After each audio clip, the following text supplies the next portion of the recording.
ವಾರ್ತೆಗಳಿಗೆ ಸ್ವಾಗತ. ಮುಖ್ಯಾಂಶಗಳು. ಗಣರಾಜ್ಯೋತ್ಸವದ ದಿನದಂದು ಮಹಾಪೌರರಿಗೆ ಅವಮಾನ, ಉಸ್ತುವಾರಿ ಸಚಿವ ಕ್ಷಮೆ ಯಾಚಿಸದಿದ್ದರೆ ಪಕ್ಷಾತೀತ ಹೋರಾಟ. ಅಂಬಣ್ಣ ಅರೋಲಿ. ಶಾಸಕ ಜನಾರ್ದನ ರೆಡ್ಡಿ, ಸಚಿವ ಎನ್ಎಸ್ ಬೋಸರಾಜರಿಂದ ಶ್ರೀರಾಮುಲು ಅವರಿಗೆ ಅವಮಾನ, ಕ್ಷಮೆ ಕೇಳದಿದ್ದರೆ ಹೋರಾಟ. ವೆಂಕಟೇಶ್ ನಾಯರ್. ಸಚಿವ ಎನ್ಎಸ್ ಬೋಸರಾಜ್ ಶ್ರೀರಾಮುಲು ಅವರಿಗೆ ವೈಯಕ್ತಿಕ ನಿಂದನೆ, ಕ್ಷಮೆ ಯಾಚಿಸದಿದ್ದರೆ ಕಪ್ಪು ಪಟ್ಟಿ ಪ್ರದರ್ಶನ. ಅರುಣ್ ನಾಯಕ್. ಜನವರಿ 30ರಂದು ಎಸ್ಎಸ್ಎಲ್ಸಿ ವಿದ್ಯಾರ್ಥಿಗಳಿಗೆ ವಿಶೇಷ ಕಾರ್ಯಾಗಾರ. ಸಂಗಮೇಶ್ ಮಂಗಾನವರ್. ಛಲವಾದಿ ಸಮುದಾಯ 3 ಜಾತಿಗಳನ್ನ B2 ಗುಂಪಿಗೆ ಸೇರಿಸಲು ನ್ಯಾಯಮೂರ್ತಿ ನಾಗಮೋಹನ್ ದಾಸರಿಗೆ ಮನವಿ. ಸಕಾರಾತ್ಮಕ ಸ್ಪಂದನೆ. ರವೀಂದ್ರನಾಥ್ ಪಟ್ಟಿ. ಮಕ್ಕಳ ಸಂಖ್ಯೆ ಕಡಿಮೆ ಹೆಸರಲ್ಲಿ ಶಾಲೆ ಮುಚ್ಚುವುದನ್ನು ವಿರೋಧಿಸಿ ಎಐಡಿಎಸ್ಒ ಪ್ರತಿಭಟನೆ. ರೈತ ಕೂಲಿಕಾರರ ಪರ ಭೂ ಸ್ವಾಧೀನ ಕಾಯ್ದೆ ರೂಪಿಸಲು ಆಗ್ರಹಿಸಿ ಪ್ರಾಂತ ರೈತ ಸಂಘ ಮನವಿ. ಮೈಕ್ರೋ ಫೈನಾನ್ಸ್ ಖಾಸಗಿ ಫೈನಾನ್ಸ್ ಹಾವಳಿ ತಡೆಯಲು ಆಗ್ರಹಿಸಿ ಮಹಿಳಾ ಸಾಂಸ್ಕೃತಿಕ ಸಂಘಟನೆ ಒತ್ತಾಯ. ಕುಷ್ಠರೋಗ ನಿರ್ಮೂಲನೆಗೆ ಪ್ರಾಮಾಣಿಕ ಪ್ರಯತ್ನ ಅಗತ್ಯ. ಜಿಲ್ಲಾ ಪಂಚಾಯತ್ ಸಿಇಒ ರಾಹುಲ್ ತುಕಾರಾಂ ಪಾಂಡ್ವೆ. ಹೊಲಿಗೆ ಯಂತ್ರ ವಿತರಣೆಗೆ ಚೀಟಿ ಎತ್ತುವ ಮೂಲಕ ಫಲಾನುಭವಿಗಳ ಆಯ್ಕೆ. ಈಗ ವಾರ್ತೆಗಳ ವಿವರ.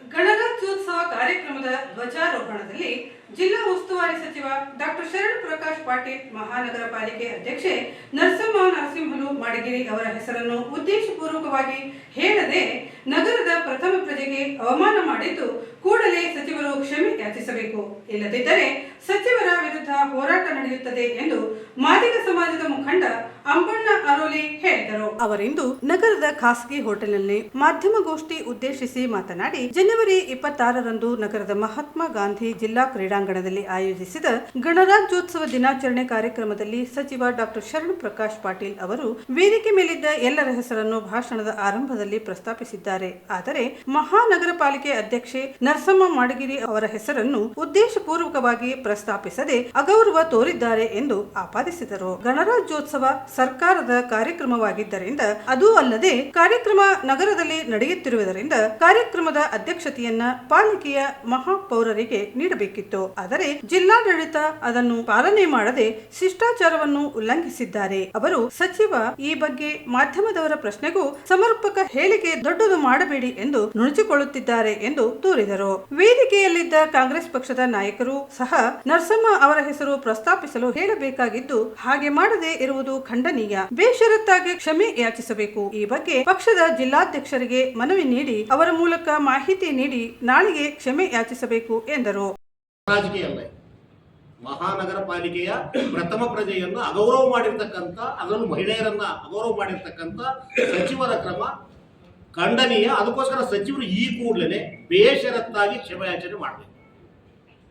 ಅದರ ಭಾಗವಾಗಿ ಜಿಲ್ಲಾ ಕಾಂಗ್ರೆಸ್ ಅಧ್ಯಕ್ಷರಾಗಿದ್ದಾರೆ, ಅವರಿಗೆ ಸಮಜಾಯಿಷಿ ನೀಡಬೇಕು. ಯಾಕಂದ್ರೆ ಈ ಜಿಲ್ಲೆಯ ಪಕ್ಷದ ಹೈಕಮಾಂಡ್ ಅವರಾಗಿದ್ದರಿಂದ ಸಚಿವರನ್ನು ಕೂರಿಸಿ ಇಮಿಡಿಯೇಟ್ ಆಗಿ ಮಹಾನಗರ ಪೌರರಿಗಾಗಿರ್ತಕ್ಕಂಥ ಅವಮಾನವನ್ನು ಬೇಷರತ್ತಾಗಿ ಕ್ಷಮೆಯಾಚತಕ್ಕಂಥ ಕೆಲಸಕ್ಕೆ ಅವರು ತಾಕೀತು ಮಾಡಬೇಕು. ಅದೇ ತರನೇ ರಾಜ್ಯ ಹೈಕಮಾಂಡ್ ಇದ್ರ ಬಗ್ಗೆ ಗಂಭೀರವಾಗಿ ಪರಿಗಣಿಸಬೇಕಾಗಿದೆ. ಅದಕ್ಕೋಸ್ಕರ ಇದು ಪಕ್ಷಾತೀತವಾಗಿರ್ತಕ್ಕಂಥ ಕಾರ್ಯಕ್ರಮದಲ್ಲಿ ಕಾಂಗ್ರೆಸ್, ಬಿಜೆಪಿ, ಜೆಡಿಎಸ್, ನಮ್ಮ ಎಲ್ಲಾ ಜನಪರ ಸಂಘಟನೆ ಸೇರ್ಕೊಂಡು ಮಾಡ್ತಕ್ಕಂಥ ಪತ್ರಿಕಾಗೋಷ್ಠಿಗಳಾಗಿದ್ದರಿಂದ ಈ ಕೂಡಲೇ ಶರಣ್ ಪ್ರಕಾಶ್ ಪಾಟೀಲ್ ರವರು ಬೇಷರತ್ತಾಗಿ ನಾಳೆನೆ ಈ ಕೂಡಲೇ ಆಕ್ಚುಲಿ ಈಗಾಗಲೇ ಮಾಡಬೇಕಾಗಿತ್ತು. ತಾವು ಕೇಳಿರ್ತಕ್ಕಂಥ ಪ್ರಶ್ನೆ ಕೂಡ ಸರಿಯಾಗಿ ಆನ್ಸರ್ ಮಾಡಿಲ್ಲ. ಇದು ಉದ್ದಟತನ ಅನ್ಸುತ್ತೆ, ಇದು ಸರ್ವಾಧಿಕಾರಿ ಧೋರಣೆ ಅನಿಸ್ತದೆ, ಇದು ಪಾಳೆಗಾರಿಕೆಯ ಪ್ರದರ್ಶನ ಅನ್ಸುತ್ತೆ. ಅದಕ್ಕೋಸ್ಕರ ಸಚಿವರು ಈ ಕೂಡಲೇ ಪ್ರಾಮಾಣಿಕವಾಗಿ ಅವ್ರು ನಡೆದಿರ್ತಕ್ಕಂಥ ರೀತಿ ತಪ್ಪಂತ ಅವ್ರ ಆತ್ಮಕ್ಕೆ ಗೊತ್ತಿದೆ, ಆದ್ರೂ ಕೂಡ ಮುಚ್ಚಿಕೊಳ್ತಕ್ಕಂಥ ಕೆಲಸ ನಿರತರಾಗಿದ್ರೆ ಅದಕ್ಕೋಸ್ಕರ ನಮ್ಮ ಎಲ್ಲ ಸಂಘಟನೆಗಳು ಅತ್ಯುಗ್ರವಾಗಿ ಖಂಡಿಸ್ತೀವಿ. ಅವ್ರು ಬೇಷರತ್ತಾಗಿ ಕ್ಷಮಾಪಣೆ ಕೇಳದೆ ಹೋದ್ರೆ ಮುಂದಿನ ದಿನಗಳಲ್ಲಿ ನಾವು ಏನ್ ಮಾಡ್ಬೇಕನ್ನೋದ್ರ ನಮ್ಮ ಸಾಮೂಹಿಕವಾಗಿರ್ತಕ್ಕಂಥ ತೀರ್ಮಾನ ಆಗಿರ್ತದೆ. ಅದಕ್ಕೋಸ್ಕರ ಅದಕ್ಕೆ ಅವಕಾಶ ಕೊಡಲಾರ್ದಂತ ಒಂದು ಕೆಲಸವನ್ನ ಸಚಿವರು ಮಾಡ್ಬೇಕನ್ನೋದು ಈ ಪತ್ರಿಕಾಗೋಷ್ಠಿಯ ಆಗ್ರಹ. ನಗರ ಪಾಲಿಕೆಯ ಪೌರರು ಪ್ರಥಮ ಪ್ರಜೆಗಳಾಗಿರೋದ್ರಿಂದ ಆ ಕಾರ್ಯಕ್ರಮದ ಅಧ್ಯಕ್ಷತೆ ಅವರೇ ವಹಿಸಬೇಕು. ಆದ್ರೂ ಕೂಡ ನಾವು ಕೇಳಿಲ್ಲ. ಅಂತ ಸಂದರ್ಭದಲ್ಲಿ ಸಚಿವರು ಔಚಿತ್ಯಕ್ಕಾದ ಪತ್ರಕರ್ತರು ಕೇಳಿರ್ತಕ್ಕಂಥ ಪ್ರಶ್ನೆಗೆ ಯಾವುದೋ ಅಚಾತುರತೆಯಿಂದ ನಡೆದಿದೆ, ಅದನ್ನ ನಾನು ಕ್ಷಮೆ ಯಾಚಿಸ್ತೀನಿ ಅಂತ ಹೇಳ್ಬೇಕಾಗಿತ್ತು. ಅದನ್ನ ಯಾವುದೂ ಮಾಡಲಾರ್ದೇ ಜವಾಬ್ದಾರಿಯಿಂದ ನುಡಿಸ್ಕೊಳ್ತಕ್ಕಂಥ ಪ್ರಯತ್ನ ಮಾಡಿರೋದ್ರಿಂದ ಸಮಾಜದ ಮುಖಂಡ ಬಾಲಸ್ವಾಮಿ ಕೊಡ್ಲಿ ಮಾತನಾಡಿ, ರಾಯಚೂರು ನಗರಸಭೆಯು ಮಹಾನಗರ ಪಾಲಿಕೆಯಾಗಿದ್ದು ಅದರಲ್ಲಿ ನಮ್ಮ ಸಮಾಜದ ಮಹಿಳೆ ಮಹಾಪೌರರಾಗಿದ್ದು ಹೆಮ್ಮೆಯ ವಿಷಯ. ಗಣರಾಜ್ಯೋತ್ಸವ ಕಾರ್ಯಕ್ರಮದಲ್ಲಿ ಶಿಷ್ಟಾಚಾರದಂತೆ ವೇದಿಕೆ ಮುಂಭಾಗದಲ್ಲಿ 4 ಜನರು ಮಾತ್ರ ಇದ್ದರು. ಜಿಲ್ಲಾ ಉಸ್ತುವಾರಿ ಸಚಿವ ಶರಣ್ ಪ್ರಕಾಶ್ ಪಾಟೀಲ್ ಅವರು ಶಾಸಕರು ಹೆಸರನ್ನು ಪ್ರಸ್ತಾಪಿಸಿದ್ದು, ಆದರೆ ಮಾದಿಗ ಸಮಾಜದ ಮಹಾನಗರ ಪಾಲಿಕೆ ಅಧ್ಯಕ್ಷ ನಗರ ಪ್ರಥಮ ಪ್ರಜೆಯಾಗಿದ್ದರು. ಅವರ ಹೆಸರನ್ನು ಗಣನೆಗೆ ತೆಗೆದುಕೊಳ್ಳಬೇಕಿತ್ತು. ಉದ್ದೇಶಪೂರ್ವಕವಾಗಿ ಬೇಕಂತಲೇ ಬಿಟ್ಟಿದ್ದಾರೆ ಎಂದರು. ವೇದಿಕೆಯಲ್ಲಿ ಪರಿಶಿಷ್ಟ ಸಮಾಜದಲ್ಲದವರು ಮಹಾಪೌರರಾಗಿದ್ದರೆ ಹೆಸರು ಹೇಳುತ್ತಿದ್ದರು. ಇದೀಗ ಹೆಸರು ಬಿಟ್ಟಿದ್ದು ಸಮಾಜಕ್ಕೆ ಅವಮಾನ, ಮಹಾಪೌರರಿಗೆ ಅಗೌರವ ತೋರಿಸಿದ್ದಾರೆ. ಮನುವಾದಿಗಳ ಮನಸ್ಸು ಇಲ್ಲಿ ಕಾಣಬಹುದಾಗಿದ್ದು ಜಾತಿ ಪದ್ಧತಿ ಇನ್ನೂ ಜೀವಂತವಾಗಿದೆ ಎಂಬುದಕ್ಕೆ ಸಚಿವರ ನಡಿಗೆ ಸಾಕ್ಷಿಯಾಗಿದೆ ಎಂದರು. ಉನ್ನತ ಹುದ್ದೆಯಲ್ಲಿದ್ರು ಕೂಡ, ಎಷ್ಟು ಬುದ್ಧಿವಂತರಿದ್ರು ಕೂಡ ಅವರ ಅಡಿಯಲ್ಲಿ ಕೆಲಸ ಮಾಡಲಿಕ್ಕೆ ಏನು ಮನುವಾದಿಗಳ ಏನು ಮನಸ್ಸು ಏನಿತ್ತಲ್ಲ, ಆ ತರದ ಮನಸ್ಸು ಇವತ್ತು ಇಲ್ಲಿ ತೋರಿಕೆಗೆ ಕಾಣ್ತಾ ಇದೆ. ಅದಕ್ಕೆ ನಮ್ಮ ಗೆಳೆಯರು ಹೇಳಿದಂತೆ ಇದು ನಿಜವಾಗ್ಲೂ ಇನ್ನೂ ಜಾತಿ ಪದ್ಧತಿ ಇನ್ನೂ ಜೀವಂತವಾಗಿ ಇದೆ ಅನ್ನೋದಕ್ಕೆ ಇವತ್ತು ನಮ್ಮ ಸೋದರಿ ನರಸಮ್ಮ ಶ್ರೀ ಗಂಡ ನರಸಿಂಹನವರಿಗೆ ಮಾಡಿದಂತ ದೊಡ್ಡ ಅವಮಾನ ಅಂತ ನಾನು ಹೇಳಕ್ ಇಷ್ಟಪಡ್ತಾ ಇದ್ದೀನಿ. ಆದ್ರಿಂದ ಆ ಶರಣ ಪ್ರಕಾಶ್ ಪಾಟೀಲ್ ಸಚಿವರು ಅಲ್ಲದೆ ಕೂಡ ಇವತ್ತೇನು ಕಾಂಗ್ರೆಸ್ ಪಕ್ಷದ ಅಧ್ಯಕ್ಷರೇನಿದ್ದಾರೆ ಬಸವರಾಜ ಪಾಟೀಲ್ ಇಟಗಿಯವರು, ವಸಂತ್ ಕುಮಾರ್ ಅವರು MLC ಅವರು ಅಥವಾ DC ಅವರು, ಇನ್ನಿತರ ಅಧಿಕಾರಿಗಳು ಮಹಾಪೌರರನ್ನ ಆ ಕಾರ್ಯಕ್ರಮದ ಅಧ್ಯಕ್ಷರನ್ನಾಗಿ ಮಾಡಬೇಕು. ನೀವು ನೋಡಿ ಅದರಲ್ಲಿ ಕಾರಣದಲ್ಲಿ ಮಹಾಪೌರರು ಎಲ್ಲಿಗೆ ಬಂದಿದ್ದಾರೆ. ಮಹಾಪೌರರು ಅವರು ಈಕ್ವಲ್ ಟು ಒಬ್ಬ ಮಿನಿಸ್ಟರ್ ಇದ್ದಂಗೆ. ಅವ್ರಿಗಿರುವಂತ ಅಧಿಕಾರ ಏನಿದೆ ಅಂತಂದ್ರೆ ಇವ್ರಿಗೆ ಅಷ್ಟು ಜ್ಞಾನ ಬೇಡವ. ಇವತ್ತು ಯಾರು ಆ ಕಾರ್ಡನ್ನ ಏರ್ಪಾಡು ಮಾಡ್ತಾರೆ, ಜಿಲ್ಲಾಧಿಕಾರಿಗಳಾಗಿರ್ಬೋದು ಅಥವಾ ಆಡಳಿತ ಯಂತ್ರಾಂಗ ಆಗಿರ್ಬೋದು, ಮಹಾಪೌರರನ್ನ ಯಾವ ಮಟ್ಟದಲ್ಲಿ ಅವ್ರನ್ನ ಗುರುತಿಸಬೇಕು, ಅವ್ರಿಗೆ ಕಾರ್ಡ್ನಲ್ಲಿ ಎಲ್ಲಿ ಮರ್ಯಾದೆ ಕೊಡ್ಬೇಕು ಅನ್ನೋದು ಕೂಡ ಕಾಮನ್ ಸೆನ್ಸ್ ಬೇಡವ ಈಗ ಇಲ್ಲಿರುವಂತಹ ಜನರಿಗೆ. ಅದಕ್ಕೋಸ್ಕರ ಇದನ್ನ ಸಾಮಾನ್ಯ ವಿಚಾರ ಅಲ್ಲ ಇದು. ಒಬ್ಬ ಮಹಾಪೌರರಿಗೆ ಈ ತರದ ಅವಮಾನ ಆದರೆ ಜನಸಾಮಾನ್ಯರಿಗೆ ಇವ್ರು ಏನು ಗೌರವ ಕೊಡ್ತಾರೆ? ಇದು ಬಹಳ ಖಂಡನೀಯ ಅಂತ ನಾವು ಮತ್ತೊಮ್ಮೆ ಹೇಳಲಿಕ್ಕೆ ಇಷ್ಟಪಡ್ತಾ ಇದ್ವಿ. ಸಮಾಜದ ಮುಖಂಡ ಎಂ ವಿರೂಪಾಕ್ಷಿ ಮಾತನಾಡಿ, ಮಹಾನಗರ ಪಾಲಿಕೆ ಅಧ್ಯಕ್ಷೆ ನಗರದ ಪ್ರಥಮ ಪ್ರಜೆ. ಸರ್ಕಾರದ ಯಾವುದೇ ಕಾರ್ಯಕ್ರಮದಲ್ಲಿ ಅವರ ಹೆಸರು ಇರಬೇಕು. ದೊಡ್ಡ ಮಟ್ಟದ ಕಾರ್ಯಕ್ರಮದಲ್ಲಿ ಅವರು ಅಧ್ಯಕ್ಷತೆ ವಹಿಸಬೇಕು. ಈ ಬಗ್ಗೆ ಜಿಲ್ಲಾಧಿಕಾರಿಗಳಿಗೂ ಮನವಿ ಮಾಡಲಾಗುವುದು. ಮುಂದಿನ ದಿನಗಳಲ್ಲಿ ಸರ್ಕಾರದ ಕಾರ್ಯಕ್ರಮದಲ್ಲಿ ಕಟ್ಟುನಿಟ್ಟಾಗಿ ಶಿಷ್ಟಾಚಾರ ಉಲ್ಲಂಘನೆ ಆಗದಂತೆ ಕ್ರಮ ವಹಿಸಬೇಕು ಎಂದರು. ಮುಂದಿನ ದಿನಗಳಲ್ಲಿ ಕಾಂಗ್ರೆಸ್ ಜಿಲ್ಲಾಧ್ಯಕ್ಷರಿಗೆ ಮತ್ತು ರಾಜ್ಯಾಧ್ಯಕ್ಷರಿಗೆ ಮನವಿ ಸಲ್ಲಿಸಲಾಗುತ್ತದೆ. ಸಚಿವ ಶರಣ ಪ್ರಕಾಶ್ ಪಾಟೀಲ್ ಕೂಡಲೇ ಕ್ಷಮೆ ಕೋರಬೇಕು. ಇಲ್ಲದಿದ್ದರೆ ಸಮಾಜದ ಮುಖಂಡರೆಲ್ಲ ಸೇರಿ ಪಕ್ಷಾತೀತವಾಗಿ ಅವರ ವಿರುದ್ಧ ಹೋರಾಟ ನಡೆಸಬೇಕಾಗುತ್ತದೆ ಎಂದರು. ಇವರನ್ನ ಮಹಾಪೌರರನ್ನ ಯಾವುದೇ ಕಾರ್ಯಕ್ರಮದಿಂದ ಕೂಡ ಮೊದಲು ಅಧ್ಯಕ್ಷ ಸ್ಥಾನಕ್ಕೆ ಮಹಾಪೌರರು ನೀಡಬೇಕಾಗಿತ್ತು. ಅಲ್ಲಿ ಏನೋ ಸ್ವಲ್ಪ ಬ್ಲಂಡರ್ ಮಿಸ್ಟೇಕ್ ಆಗಿದೆ. ಅಲ್ಲಿ ಬಂದಿರ್ತಕ್ಕಂಥ ಕಾರ್ನಲ್ಲಿರ್ತಕ್ಕಂಥ ಜನರಲ್ಲಿ ಬಂದಿರುತ್ತವರು 4 ಜನ. ದದ್ದನ್ ಅವರು, ವಸಂತ್ ಕುಮಾರ್ ಅವರು, ನರಸಮ್ಮ ನರಸಿಂಹರು ಮಾಡಿಗೆರವರು, APMC ಅಧ್ಯಕ್ಷರು. 4 ಜನ ಅಲ್ಲಿ ಬಂದಿರೋರು. 4 ಜನರಲ್ಲಿ 4 ಜನಕ್ಕೆ ಹೆಸರು ಹೇಳೋಕ್ಕೆ ನೀವು ಅಸಹ್ಯ ಪಡ್ತೀರಿ ಅಂತಂದ್ರೆ ಅದು ಏನು ನಿಮ್ಮ ಹತ್ರ ಉದ್ದೇಶ ಇದೆ ಅಂತಕ್ಕಂಥದ್ದು. ನೀವು ಯಾವುದೋ ಒಂದು ದುರುದ್ದೇಶ ತಲೆಯಲ್ಲಿ ಇಟ್ಟುಕೊಂಡು ನಮ್ಮವ್ರನ್ನ ಅವಮಾನ ಮಾಡ್ತೀರತಕ್ಕಂಥದ್ದನ್ನ ನಾವು ಖಂಡಿಸ್ತಾ ಇದ್ದೀವಿ. ಅದನ್ನು ಯಾಕಂತ ಹೇಳಿದ್ರೆ ಅಲ್ಲಿ ಹೌದಪ್ಪ 30 ಜನ ಗೆಸ್ಟ್ಗಳು ಬಂದಿದ್ದಾರೆ, ಎಲ್ಲರೂ ಬಂದಿದ್ರು, MLAಗಳು, ಜಿಲ್ಲಾ MLAಗಳು ಬಂದಿದ್ರು, ಎಲ್ಲರೂ ಬಂದಿದ್ರು. ಇಷ್ಟು 20 ಹೆಸರು ಹೇಳೋ ಸಂದರ್ಭದಲ್ಲಿ ಒಂದು ಹೆಸರು ಬೈ ಮಿಸ್ಟೇಕ್ ಆಗಿ ಓವರ್ಲ್ಯಾಪ್ಸ್ ಆಗಿದೆ ಅಂತಕ್ಕಂಥದ್ದು ಇದ್ರೆ ನಾವು ಕೂಡ ಅದ್ರ ಬಗ್ಗೆ ಏನು ಕೇಳ್ತಾ ಇದ್ದಿಲ್ಲ. ಬಟ್ ಅವರು ಉದ್ದೇಶಪೂರ್ವಕವಾಗಿ ನಮ್ಮ ಮಹಾಪೌರರಿಗೆ ಅವಮಾನ ಮಾಡಿರ್ತಕ್ಕಂಥದ್ದು, ಇಡೀ ಸಮಾಜಕ್ಕೆ ಅವಮಾನ ಮಾಡಿರ್ತಕ್ಕಂಥ ಘಟನೆ ಇದು. ಇಡೀ ಸಮಾಜ ಇವತ್ತು ನಾವು ಎಲ್ಲೋ ಒಂದು ಕಡೆ ಹಳ್ಳಿಯಲ್ಲಿ ಇವತ್ತು ಕೂಡ ಅವಮಾನ ಆಗ್ತದೆ. ಪಟ್ಟಣದಲ್ಲಿ ಒಬ್ಬ ಮಹಾಪೌರರಿಗೆ ಕೂಡ ಅವಮಾನ ಆಗ್ತಕ್ಕಂಥದ್ದು ನೋಡಿಕೊಂಡು ನಾವು ಸಮಾಜ ಸುಮ್ಮನೆ ಕೂಡಕ್ಕೆ ಸಾಧ್ಯತೆ ಇಲ್ಲ. ನಾವು ಶರಣ ಪ್ರಕಾಶ್ ಪಾಟೀಲ್ಗೆ ನಾವು ಪತ್ರಿಕೆಗಳಲ್ಲಿ ನೋಡಿದ್ದೀವಿ, ಪ್ರಿಂಟ್ ಮಾಧ್ಯಮದಲ್ಲಿ ಬಹಳಷ್ಟು ನೋಡಿದ್ವಿ. ನಾವು ಎಲ್ಲರೂ ಪ್ರಶ್ನೆ ಮಾಡಿದಾಗ ಕೂಡ ಅದನ್ನ ದೊಡ್ಡ ವಿಷಯ ಮಾಡಬೇಡಿ ಅಂತಕ್ಕಂಥ. ಹೌದು, ನಾನು ವಿಷಯ ವ್ಯಕ್ತಪಡಿಸಿದ ಅಂತೇಳಿ ಒಂದು ಮಾತು ಹೇಳಬಹುದಾಗಿತ್ತು. ಅದು ಏನೋ ಓವರ್ ಲ್ಯಾಪ್ಸ್ ನಾನು ಬಾಯಲ್ಲಿ ಬಂದಿಲ್ಲ, ನಾನು ವಿಷಯ ವ್ಯಕ್ತಪಡಿಸ್ತೀನಿ ಅಂತಕ್ಕಂಥ ಮಾತು ಹೇಳ್ಬೋದಾಗಿತ್ತು. ಬಟ್ ಅದನ್ನು ದೊಡ್ಡ ವಿಷಯ ಮಾಡಬೇಡ್ರಿ ಅಂತಂದ್ರೆ, ದೊಡ್ಡ ವಿಷಯ ಮಾಡಲಿಕ್ಕೆ ನಾವು ಇಡೀ ಇವತ್ತು ಸಮಾಜ ಸಭೆಯನ್ನು ಕರೆದಿದ್ದೀವಿ. ದೊಡ್ಡ ವಿಷಯನ ಮಾಡಲಿಕ್ಕೆ, ನಮ್ಮ ಸಮಾಜಕ್ಕೆ ಅವಮಾನ ಆದಾಗ ನಾವು ಸುಮ್ಮನೆ ಕೂಡ್ತಕ್ಕಂಥ ಆರ್ಗನೈಸರ್ಸ್ ಅಲ್ಲ. ನಮ್ಮ ಸಮಾಜಕ್ಕೆ ಯಾವುದೇ ಪಾರ್ಟಿ ಇರಲಿ, ಯಾವುದೇ ಇದಿರಲಿ, ಅಲ್ಲಿ ನಮಗೆ ಗೌರವಯುತವಾಗಿ ನೋಡ್ಕೊಂಡು ಹೋಗ್ಬೇಕಂತಕ್ಕಂಥದ್ದು ನಾವು ಹೇಳ್ತಾ ಇದ್ದೀವಿ. ಆ ಗೌರವ ಇಲ್ಲದಾಗ ನಮ್ದೆಲ್ಲ ಕೂಡ ನಮ್ದು ಯಾವ ರೀತಿಯಲ್ಲಿ ಪ್ರತಿಭಟನೆ ಆದ. ಶರಣ ಪ್ರಕಾಶ್ ಪಾಟೀಲ್ ಅವರು ಈಗಾಗಲೇ ನಮ್ಗೆ ಹೇಳಿದ್ರು, ಇಮಿಡಿಯೇಟ್ ಆಗಿ ಬೇಷರತ್ತಾಗಿ ಕ್ಷಮಾಪಣೆ ಕೇಳಬೇಕು. ಆ ಪಕ್ಷದ ಅಧ್ಯಕ್ಷರು, ಜಿಲ್ಲಾಧ್ಯಕ್ಷರು, ರಾಜ್ಯಾಧ್ಯಕ್ಷರು ಕೂಡ ಅವರಿಗೆ ಕ್ಷಮಾಪಣೆ ಕೇಳಲಿಕ್ಕೆ ಅವರಿಗೆ ಒತ್ತಾಯ ಮಾಡಬೇಕು. ಅವರು ಕೂಡ ಅವ್ರ ಜೊತೆಲಿ ಕೆಲಸ ಮಾಡಬೇಕಂತಕ್ಕಂಥ ಒತ್ತಾಯವನ್ನ ಇಡೀ ನಮ್ಮ ಸಮಾಜದ ಮುಖಂಡರು ನಾವು ಒತ್ತಾಯ ಮಾಡ್ತಾ ಇದೀವಿ. ಒಂದು ವೇಳೆ ಅವರು ಬೇಷರತ್ತಾಗಿ ಕ್ಷಮಾಪಣೆ ಕೇಳಲಿಲ್ಲ, ಮುಂದಿನ ನಮ್ಮ ಹೋರಾಟ ಈಗಲೇ ಎಲ್ಲರನ್ನು ಕರೆದಿದ್ದೀವಿ. ಯಾವ ರೀತಿ ಹೋರಾಟ ರೂಪುರೇಷೆಗಳನ್ನು ಮಾಡಬೇಕಂತಕ್ಕಂಥದ್ದು ಕೂಡ ನೀವು ಪತ್ರಿಕಾಗೋಷ್ಠಿ ಆದ ನಂತರ ನಾವು ಹೋರಾಟದ ರೂಪುರೇಷೆಗಳನ್ನ ಮಾಡ್ತೀವಿ. ಮಾಡಿ ನಿಮಗೆ ಮತ್ತೊಂದು ಸಲ ತಿಳಿಸ್ತೀವಿ ಅಂತಕ್ಕಂಥ ಮಾತು ಹೇಳ್ತೀವಿ. ಸಾವಿರಾರು ಜನ ಇದ್ರು, ಅದು ಸರ್ಕಾರಿ ಕಾರ್ಯಕ್ರಮದ ಅಲ್ಲೇ ಮಾತಾಡ್ಬೇಕಂತ ನಮಗೆ ಅನಿಸ್ತಾ ಇದೆ. ಈಗ ನಾವು ನಮ್ಮ ಮಹಾಪೌರಿಗೆ ಅನ್ಯಾಯ, ಅವಮಾನ ಆಗಿದೆ, ಅದು ಉದ್ದೇಶಪೂರ್ವಕ ಮಾಡಿದಾರೆ ಅಂತಕ್ಕಂಥದ್ದು ನಾವು ಖಂಡನೆ ಮಾಡ್ತಾ ಇದೀವಿ. ಅದು ಖಂಡನೆ ಮಾಡೋದು ಅಲ್ಲಿ ಇದ್ದಂಥವ್ರಿಗೆ ಬಿಟ್ಟಿರೋದು, ಮಾಡ್ಬೋದು ಬಿಡ್ಬೋದು.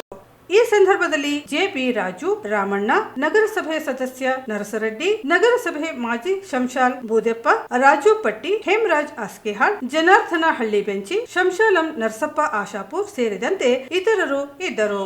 ಗಂಗಾವತಿ ಶಾಸಕ ಜನಾರ್ದನ ರೆಡ್ಡಿಯವರು ಮಾಜಿ ಸಚಿವ ಶ್ರೀರಾಮುಲು ಕುರಿತಾಗಿ ಅವಹೇಳನಕಾರಿ ಮಾತನಾಡಿದ್ದು ಕೂಡಲೇ ಕ್ಷಮೆ ಯಾಚಿಸಬೇಕು ಎಂದು ಜಿಲ್ಲಾ ವಾಲ್ಮೀಕಿ ನಾಯಕ ಸಮಾಜ ಸಂಘಟನೆಗಳ ಒಕ್ಕೂಟದ ಜಿಲ್ಲಾ ಸಂಚಾಲಕ ವೆಂಕಟೇಶ್ ನಾಯಕ್ ಆಗ್ರಹಿಸಿದರು. ಅವರಿಂದು ಮಾಧ್ಯಮಗೋಷ್ಠಿ ಉದ್ದೇಶಿಸಿ ಮಾತನಾಡಿ, ಬಿ ಶ್ರೀರಾಮುಲು ಕುರಿತಾಗಿ ಜನಾರ್ದನ ರೆಡ್ಡಿ ಹಗುರವಾಗಿ ಮಾತನಾಡಿರುವುದು ಖಂಡನೀಯವಾಗಿದ್ದು ಕೂಡಲೇ ಹೇಳಿಕೆ ಹಿಂಪಡೆಯಬೇಕು. ಭಾರತೀಯ ಜನತಾ ಪಕ್ಷ ಕಲ್ಯಾಣ ಕರ್ನಾಟಕದಲ್ಲಿ ಕಟ್ಟಿ ಬೆಳೆಸಲು ಶ್ರೀರಾಮುಲು ಕೊಡುಗೆಯನ್ನು ಬಿಜೆಪಿ ಮರೆಯಬಾರದು. ಕಾಂಗ್ರೆಸ್ ಪಕ್ಷದ ಭದ್ರಕೋಟೆ ಎಂದು ಬಿಂಬಿತವಾಗಿ ಕಲ್ಯಾಣ ಕರ್ನಾಟಕದಲ್ಲಿ ಬಿಜೆಪಿ ಅಭ್ಯರ್ಥಿಗಳ ಗೆಲುವಿಗೆ ಶ್ರೀರಾಮುಲು ಇವರ ಶ್ರಮವನ್ನು ಬಿಜೆಪಿ ಮರೆತಿದೆ. ಬಾದಾಮಿಯಲ್ಲಿ ಹಾಲಿ ಮುಖ್ಯಮಂತ್ರಿ ಸಿದ್ದರಾಮಯ್ಯ ವಿರುದ್ಧ ಸ್ಪರ್ಧಿಸಿ ಪಕ್ಷದ ಆದೇಶವನ್ನು ಪಾಲಿಸಿದ ಪಕ್ಷದ ಶಿಸ್ತಿನ ಸಿಪಾಯಿ ಶ್ರೀರಾಮುಲು. ಬಾದಾಮಿಯಲ್ಲಿ ಹಾಲಿ ಮುಖ್ಯಮಂತ್ರಿ ಸಿದ್ದರಾಮಯ್ಯ ವಿರುದ್ಧ ಸ್ಪರ್ಧಿಸಿ ಪಕ್ಷದ ಆದೇಶವನ್ನು ಪಾಲಿಸಿದ ಪಕ್ಷದ ಶಿಸ್ತಿನ ಸಿಪಾಯಿ ಶ್ರೀರಾಮುಲು. ಆದರೆ ಬಿಜೆಪಿಯ ರಾಜ್ಯ ಉಸ್ತುವಾರಿ ರಾಧಾಮೋಹನ್ ಇವರು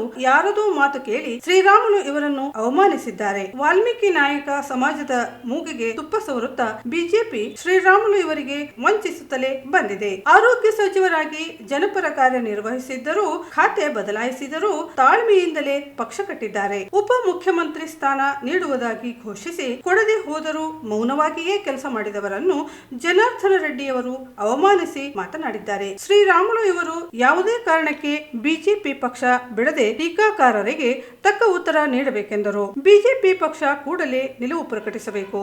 ಇಲ್ಲದೆ ಹೋದಲ್ಲಿ ವಾಲ್ಮೀಕಿ ನಾಯಕ ಸಮಾಜ ತಕ್ಕ ಉತ್ತರ ನೀಡುತ್ತದೆ ಎಂದು ಉಚ್ಚರಿಸಿದರು. ವಾಲ್ಮೀಕಿ ಮಹಾಸಭಾದ ಜಿಲ್ಲಾಧ್ಯಕ್ಷ ಹನ್ಮೇಶ್ ನಾಯಕ್ ಸಾದಾಪುರ್ ಮಾತನಾಡಿ, ಕೊಡಗು ಉಸ್ತುವಾರಿ ಸಚಿವ ಎನ್.ಎಸ್. ಭೋಸರಾಜ್ ಇವರು ಶ್ರೀರಾಮುಲು ಇವರ ಅಪಮಾನಕಾರಿ ಹೇಳಿಕೆ ನೀಡಿದ್ದು ಕೂಡಲೇ ಕ್ಷಮೆ ಕೇಳಬೇಕು.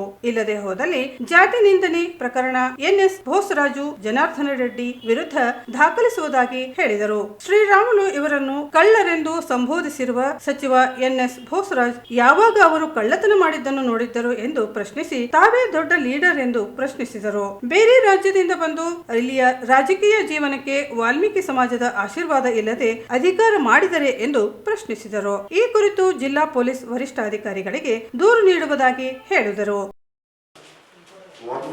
ಜಿಲ್ಲಾ ವಾಲ್ಮೀಕಿ ನಾಯಕ ಸಂಘಟನೆಗಳ ಒಕ್ಕೂಟ ರಾಯಚೂರು ವತಿಯಿಂದ ಹಾಗೂ ಅಭಿಮಾನಿಗಳ ಬಳಗ ರಾಯಚೂರು ಇತ್ತೀಚೆಗೆ ಮಾಜಿ ಸಚಿವರು ಹಾಗೂ ಗಂಗಾವತಿ ಶಾಸಕರಾದ ಶ್ರೀ ಗಾಲಿ ಜನಾರ್ದನ ರೆಡ್ಡಿ ಪತ್ರಿಕಾಗೋಷ್ಠಿ ನಡೆಸಿ ನಮ್ಮ ಸಮಾಜದ ನಾಯಕ ಮಾಜಿ ಸಚಿವರಾದ ಬಿ ಶ್ರೀರಾಮುಲು ಅವರ ಬಗ್ಗೆ ಇಲ್ಲ ಸಲ್ಲದ ಆರೋಪ ಮಾಡಿದ ಅಲ್ಲದೆ ಅವರ ಹೇಳಿಕೆಗೆ ಮತ್ತು ಸಾಧನೆಯನ್ನು ಅವಮಾನಿತರಾಗಿ ಮಾತನಾಡಿದ್ದಾರೆ. ನಾವು ವಾಲ್ಮೀಕಿ ಸಮಾಜದ ಜನ ಸ್ವಾಭಿಮಾನಿಗಳ ನಾವು ಏನಾದರೂ ಸಹಿಸಿಕೊಳ್ಳುತ್ತೇವೆ, ಆದರೆ ಸ್ವಾಭಿಮಾನಕ್ಕೆ ಧಕ್ಕೆ ಆದರೆ ಸಹಿಸಲ್ಲ, ಸಾಧ್ಯವಿಲ್ಲ. ಹಾಗಾಗಿ ಮೊದಲನೇದಾಗಿ ನಮ್ಮ ಸಮುದಾಯದ ಪ್ರಬಲ ನಾಯಕ ಎಂದು ಎಂದಿಗೂ ಯಾರಿಗೂ ಕಡೆ ಬಯಸದೆ ಮುಕ್ತ ರಾಜಕಾರಣದಲ್ಲಿ ಜಾತಿ ಆಡಳಿತದಿಂದ ಧೀಮಂತ ನಾಯಕ ಶ್ರೀ ಬಿ ಶ್ರೀರಾಮುಲು ಅವರ ಬಗ್ಗೆ ಹಗುರವಾಗಿ ಮಾತನಾಡದಲ್ಲದೆ ಗಾಲಿ ಜನಾರ್ದನ್ ರೆಡ್ಡಿ ಇವರು ಮಾತುಗಳನ್ನು ಅತ್ಯಂತ ಉಗ್ರವಾಗಿ ಖಂಡಿಸುತ್ತೇವೆ. ಕೂಡಲೇ ಅವರು ಬಿ ಶ್ರೀರಾಮುಲು ಹಾಗೂ ವಾಲ್ಮೀಕಿ ಜನಾಂಗಕ್ಕೆ ಕ್ಷಮೆ ಕೇಳಬೇಕೆಂದು ಒತ್ತಾಯಿಸುತ್ತೇವೆ. ಬಿ ಶ್ರೀರಾಮುಲು ಅವರನ್ನು ದುಡಿಸಿಕೊಂಡು ಅವಮಾನಿಸುವ ಕೆಲಸ ಇದೇ ಮೊದಲೇನಲ್ಲ. ಭಾರತೀಯ ಜನತಾ ಪಾರ್ಟಿ ಹೈದರಾಬಾದ್ ಕಲ್ಯಾಣ ಕರ್ನಾಟಕ ಭಾಗದಲ್ಲಿ ಸಂಘಟಿಸುವಲ್ಲಿ ಬಿ ಶ್ರೀರಾಮುಲು ಅವರ ಕೊಡುಗೆಯನ್ನು ಪಕ್ಷ ಮರೆತಿದೆ. ಒಂದು ಕಾಲದಲ್ಲಿ ಕಾಂಗ್ರೆಸ್ ಭದ್ರಕೋಟೆಯಾಗಿ ಈ ಭಾಗದ ಅತಿ ಹೆಚ್ಚು ಬಿಜೆಪಿ ಗೆಲ್ಲಲು ಕಾರಣವಾಗಿದ್ದು ಒಬ್ಬ ಮಹಾನ್ ನಾಯಕ ಹಿಂದುಳಿದ ಜನಾಂಗದ ಪ್ರತಿನಿಧಿ ಬಿ ಶ್ರೀರಾಮುಲು ಅವನು ಎಂದು ಸರ್ವಕಾಲಿಕ ಸತ್ಯವಾಗಿ ಅದರ ಕೂಡ ಶ್ರೀರಾಮುಲು ಅವರನ್ನು ಬಗ್ಗೆ ತರದಿಂದ ನಡೆಸಿಕೊಳ್ಳುತ್ತಿರುವುದು ಏಕೆ? ಬಿ ಶ್ರೀರಾಮುಲು ವಾಲ್ಮೀಕಿ ಸಮುದಾಯಕ್ಕೆ ಮಾತ್ರವಲ್ಲ, ಎಲ್ಲಾ ಸಮುದಾಯಗಳಲ್ಲಿ ವಿಶ್ವಾಸ ಹೊಂದಿರುವ ಮಹಾನ್ ನಾಯಕ.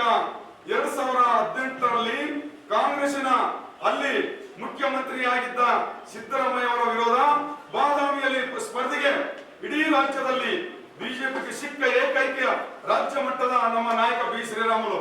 ಹಾಗೂ ಬೇರೆಯವರು ಏಕೆ ಸ್ಪರ್ಧೆ ಮಾಡಲಿಲ್ಲ? ಏಕೆಂದರೆ ಅವರವರ ರಾಜಕೀಯ ಭವಿಷ್ಯದ ಚಿಂತೆ ಇತ್ತು.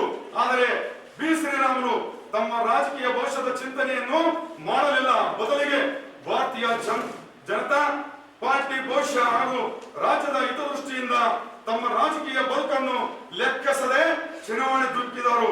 ಆ ತ್ಯಾಗಕ್ಕಾಗಿ ಮೊನ್ನೆ ಕೋರ್ ಕಮಿಟಿಯಲ್ಲಿ ಸಭೆಯಲ್ಲಿ ಅವಮಾನ ಮಾಡಿದರು.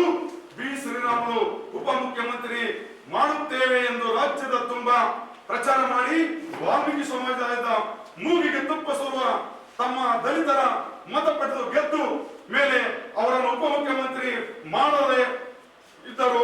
ಪಕ್ಷದ ವಿರೋಧವಾಗಲಿ ನಾಯಕರುಗಳ ವಿರೋಧವಾಗಲಿ ಮಾತನಾಡಿದ್ದೇ ನೀಡಿದ್ದ ಜವಾಬ್ದಾರಿಯನ್ನು ನಿರ್ವಹಿಸಿದ್ದ ಪಕ್ಷಕ್ಕೆ ಈಗ ನಡೆಸಿಕೊಳ್ಳುತ್ತಾ ಇದ್ದಾರೆ.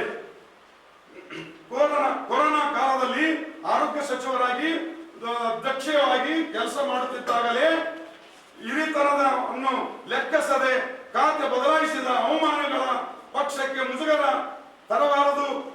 ಜನರ ಜೀವ ರಕ್ಷಣೆ ಮುಖ್ಯ ಎಂದು ಸುಮ್ಮನಿದ್ದ ತಪ್ಪಿಗೆ ಒಬ್ಬ ದಲಿತ ನಾಯಕನನ್ನು ತುಳಿತಾ ಇದ್ದಾರೆ. ಶಿಸ್ತಿನ ಪಕ್ಷದ ಎಂದು ಹೇಳಿಕೊಳ್ಳುವ ಬಿಜೆಪಿ ಮೊನ್ನೆ ಜನಾರ್ದನ್ ರೆಡ್ಡಿ ಅವರು ತಮ್ಮ ಯಾವುದೇ ವೈಯಕ್ತಿಕ ಕಕ್ಷೆಗಾಗಿ ಪತ್ರಿಕಾಗೋಷ್ಠಿ ನಡೆಸಿ ಬಿ ಶ್ರೀರಾಮುಲು ಬಗ್ಗೆ ಅವರ ರಾಜಕೀಯ ಜೀವನಕ್ಕೆ ಕಪ್ಪು ಮಸಿ ಬಳಿಯುವ ರೀತಿಯ ಮಾತನಾಡೋದಕ್ಕೆ ನೀಡಿದ ಪ್ರತಿಕ್ರಿಯೆ ಏನು? ಈ ಸಂದರ್ಭದಲ್ಲಿ ಬಿ ರಾಘವೇಂದ್ರ ನಾಯಕ್, ಎಂ ಮಹಾದೇವ ನಾಯಕ್, ವಿರೂಪಾಕ್ಷಿ ನಾಯಕ್, ಶಿವಕುಮಾರ್ ನಾಯಕ್, ಗೋವಿಂದ ನಾಯಕ್ ಬಾಯಿದೊಡ್ಡಿ, ಕರೆಪ್ಪ ನಾಯಕ್ ಇದ್ದರು. ಮಾಜಿ ಸಚಿವ ಶ್ರೀರಾಮುಲು ಇವರ ಕುರಿತು ಸಣ್ಣ ನೀರಾವರಿ ಸಚಿವ NS ಬೋಸರಾಜ್ ಇವರ ಹೇಳಿಕೆ ಖಂಡನೀಯವಾಗಿದ್ದು, ಕ್ಷಮೆ ಕೇಳದೇ ಇದ್ದಲ್ಲಿ ಕಂಡಲ್ಲಿ ಕಪ್ಪು ಪಟ್ಟಿ ಪ್ರದರ್ಶಿಸುವುದಾಗಿ ವಾಲ್ಮೀಕಿ ನಾಯಕ ಮಹಾಸಭಾ ಯುವ ಘಟಕ ಮುಖಂಡ ಅರುಣ್ ನಾಯಕ್ ಎಚ್ಚರಿಸಿದರು. ಅವರಿಂದು ಮಾಧ್ಯಮಗೋಷ್ಠಿಯನ್ನ ಉದ್ದೇಶಿಸಿ ಮಾತನಾಡಿ, ತಾವೊಬ್ಬ ಸಚಿವರಾಗಿ ಮಾಜಿ ಸಚಿವ ಶ್ರೀರಾಮುಲು ವಿರುದ್ಧ ಅವಹೇಳನಕಾರಿ ಮಾತನಾಡಿದ್ದು ಕ್ಷಮೆ ಯಾಚಿಸಬೇಕು ಎಂದರು. ರಾಜಕೀಯವಾಗಿ ಏನೇ ಆರೋಪ ಪ್ರತ್ಯಾರೋಪಗಳಿದ್ದರೂ ವೈಯಕ್ತಿಕವಾಗಿ ನಿಂದಿಸಿದ್ದಾರೆ. ಶ್ರೀರಾಮುಲು ಇವರಿಗೆ ಕ್ಷಮಾಪಣೆ ಕೇಳದೇ ಇದ್ದಲ್ಲಿ ಕಂಡಲ್ಲಿ ಕಪ್ಪು ಪಟ್ಟಿ ಪ್ರದರ್ಶಿಸಿ ಪ್ರತಿಭಟನೆ ನಡೆಸುವುದಾಗಿ ಹೇಳಿದರು. ಅಖಿಲ ಕರ್ನಾಟಕ ವಾಲ್ಮೀಕಿ ನಾಯಕ ಮಹಾಸಭಾ ಯುವ ಘಟಕ ರಾಯಚೂರು ವತಿಯಿಂದ ಕಳೆದ 2-3 ದಿನಗಳಿಂದ ಕೊಡಗಿನಲ್ಲಿ ಸನ್ಮಾನ್ಯ ಶ್ರೀ NS ಬೋಸರಾಜ್ ಅವರು ಸಣ್ಣ ನೀರಾವರಿ ವಿಜ್ಞಾನ ಮತ್ತು ತಂತ್ರಜ್ಞಾನ ಸಚಿವರು ಹಾಗೂ ಕೊಡಗು ಜಿಲ್ಲಾ ಉಸ್ತುವಾರಿ ಸಚಿವರು ಬೆಂಗಳೂರು ಅವರು ಪತ್ರಿಕಾ ಮಾಧ್ಯಮದ ಮುಂದುಗಡೆ ಮಾತನಾಡುತ್ತಿರುವ ಸಮಯದಲ್ಲಿ ಮಾಜಿ ಸಚಿವರಾದ ಸನ್ಮಾನ್ಯ ಶ್ರೀ ಬಿ ಶ್ರೀರಾಮುಲು ಅವರ ಬಗ್ಗೆ ಕಳ್ಳತನ ವ್ಯವಹಾರದಾಗಿದ್ದಾರೆಂದು ನೀಡುವ ಹೇಳಿಕೆಯನ್ನು ಅಖಿಲ ಕರ್ನಾಟಕ ವಾಲ್ಮೀಕಿ ನಾಯಕ ಮಹಾಸಭಾ ಯುವ ಘಟಕ ರಾಯಚೂರು ಜಿಲ್ಲಾ ಘಟಕ ರಾಯಚೂರು ಇವರು ತೀವ್ರವಾಗಿ ಖಂಡಿಸುವುದರ ಜೊತೆಗೆ ಮಾಜಿ ಸಚಿವರಾದ ಶ್ರೀರಾಮುಲು ಅವರ ಬಗ್ಗೆ ಮಾತನಾಡುವುದಲ್ಲದೆ ಕಳ್ಳತನ ವ್ಯವಹಾರದಲ್ಲಿದ್ದಾರೆಂದು ಅವಹೇಳನಕಾರಿ ನೀಡಿರುವ ಬಗ್ಗೆ ವಾಲ್ಮೀಕಿ ಸಮಾಜವನ್ನು ಅವಮಾನ ಮಾಡಿದ್ದಾರೆ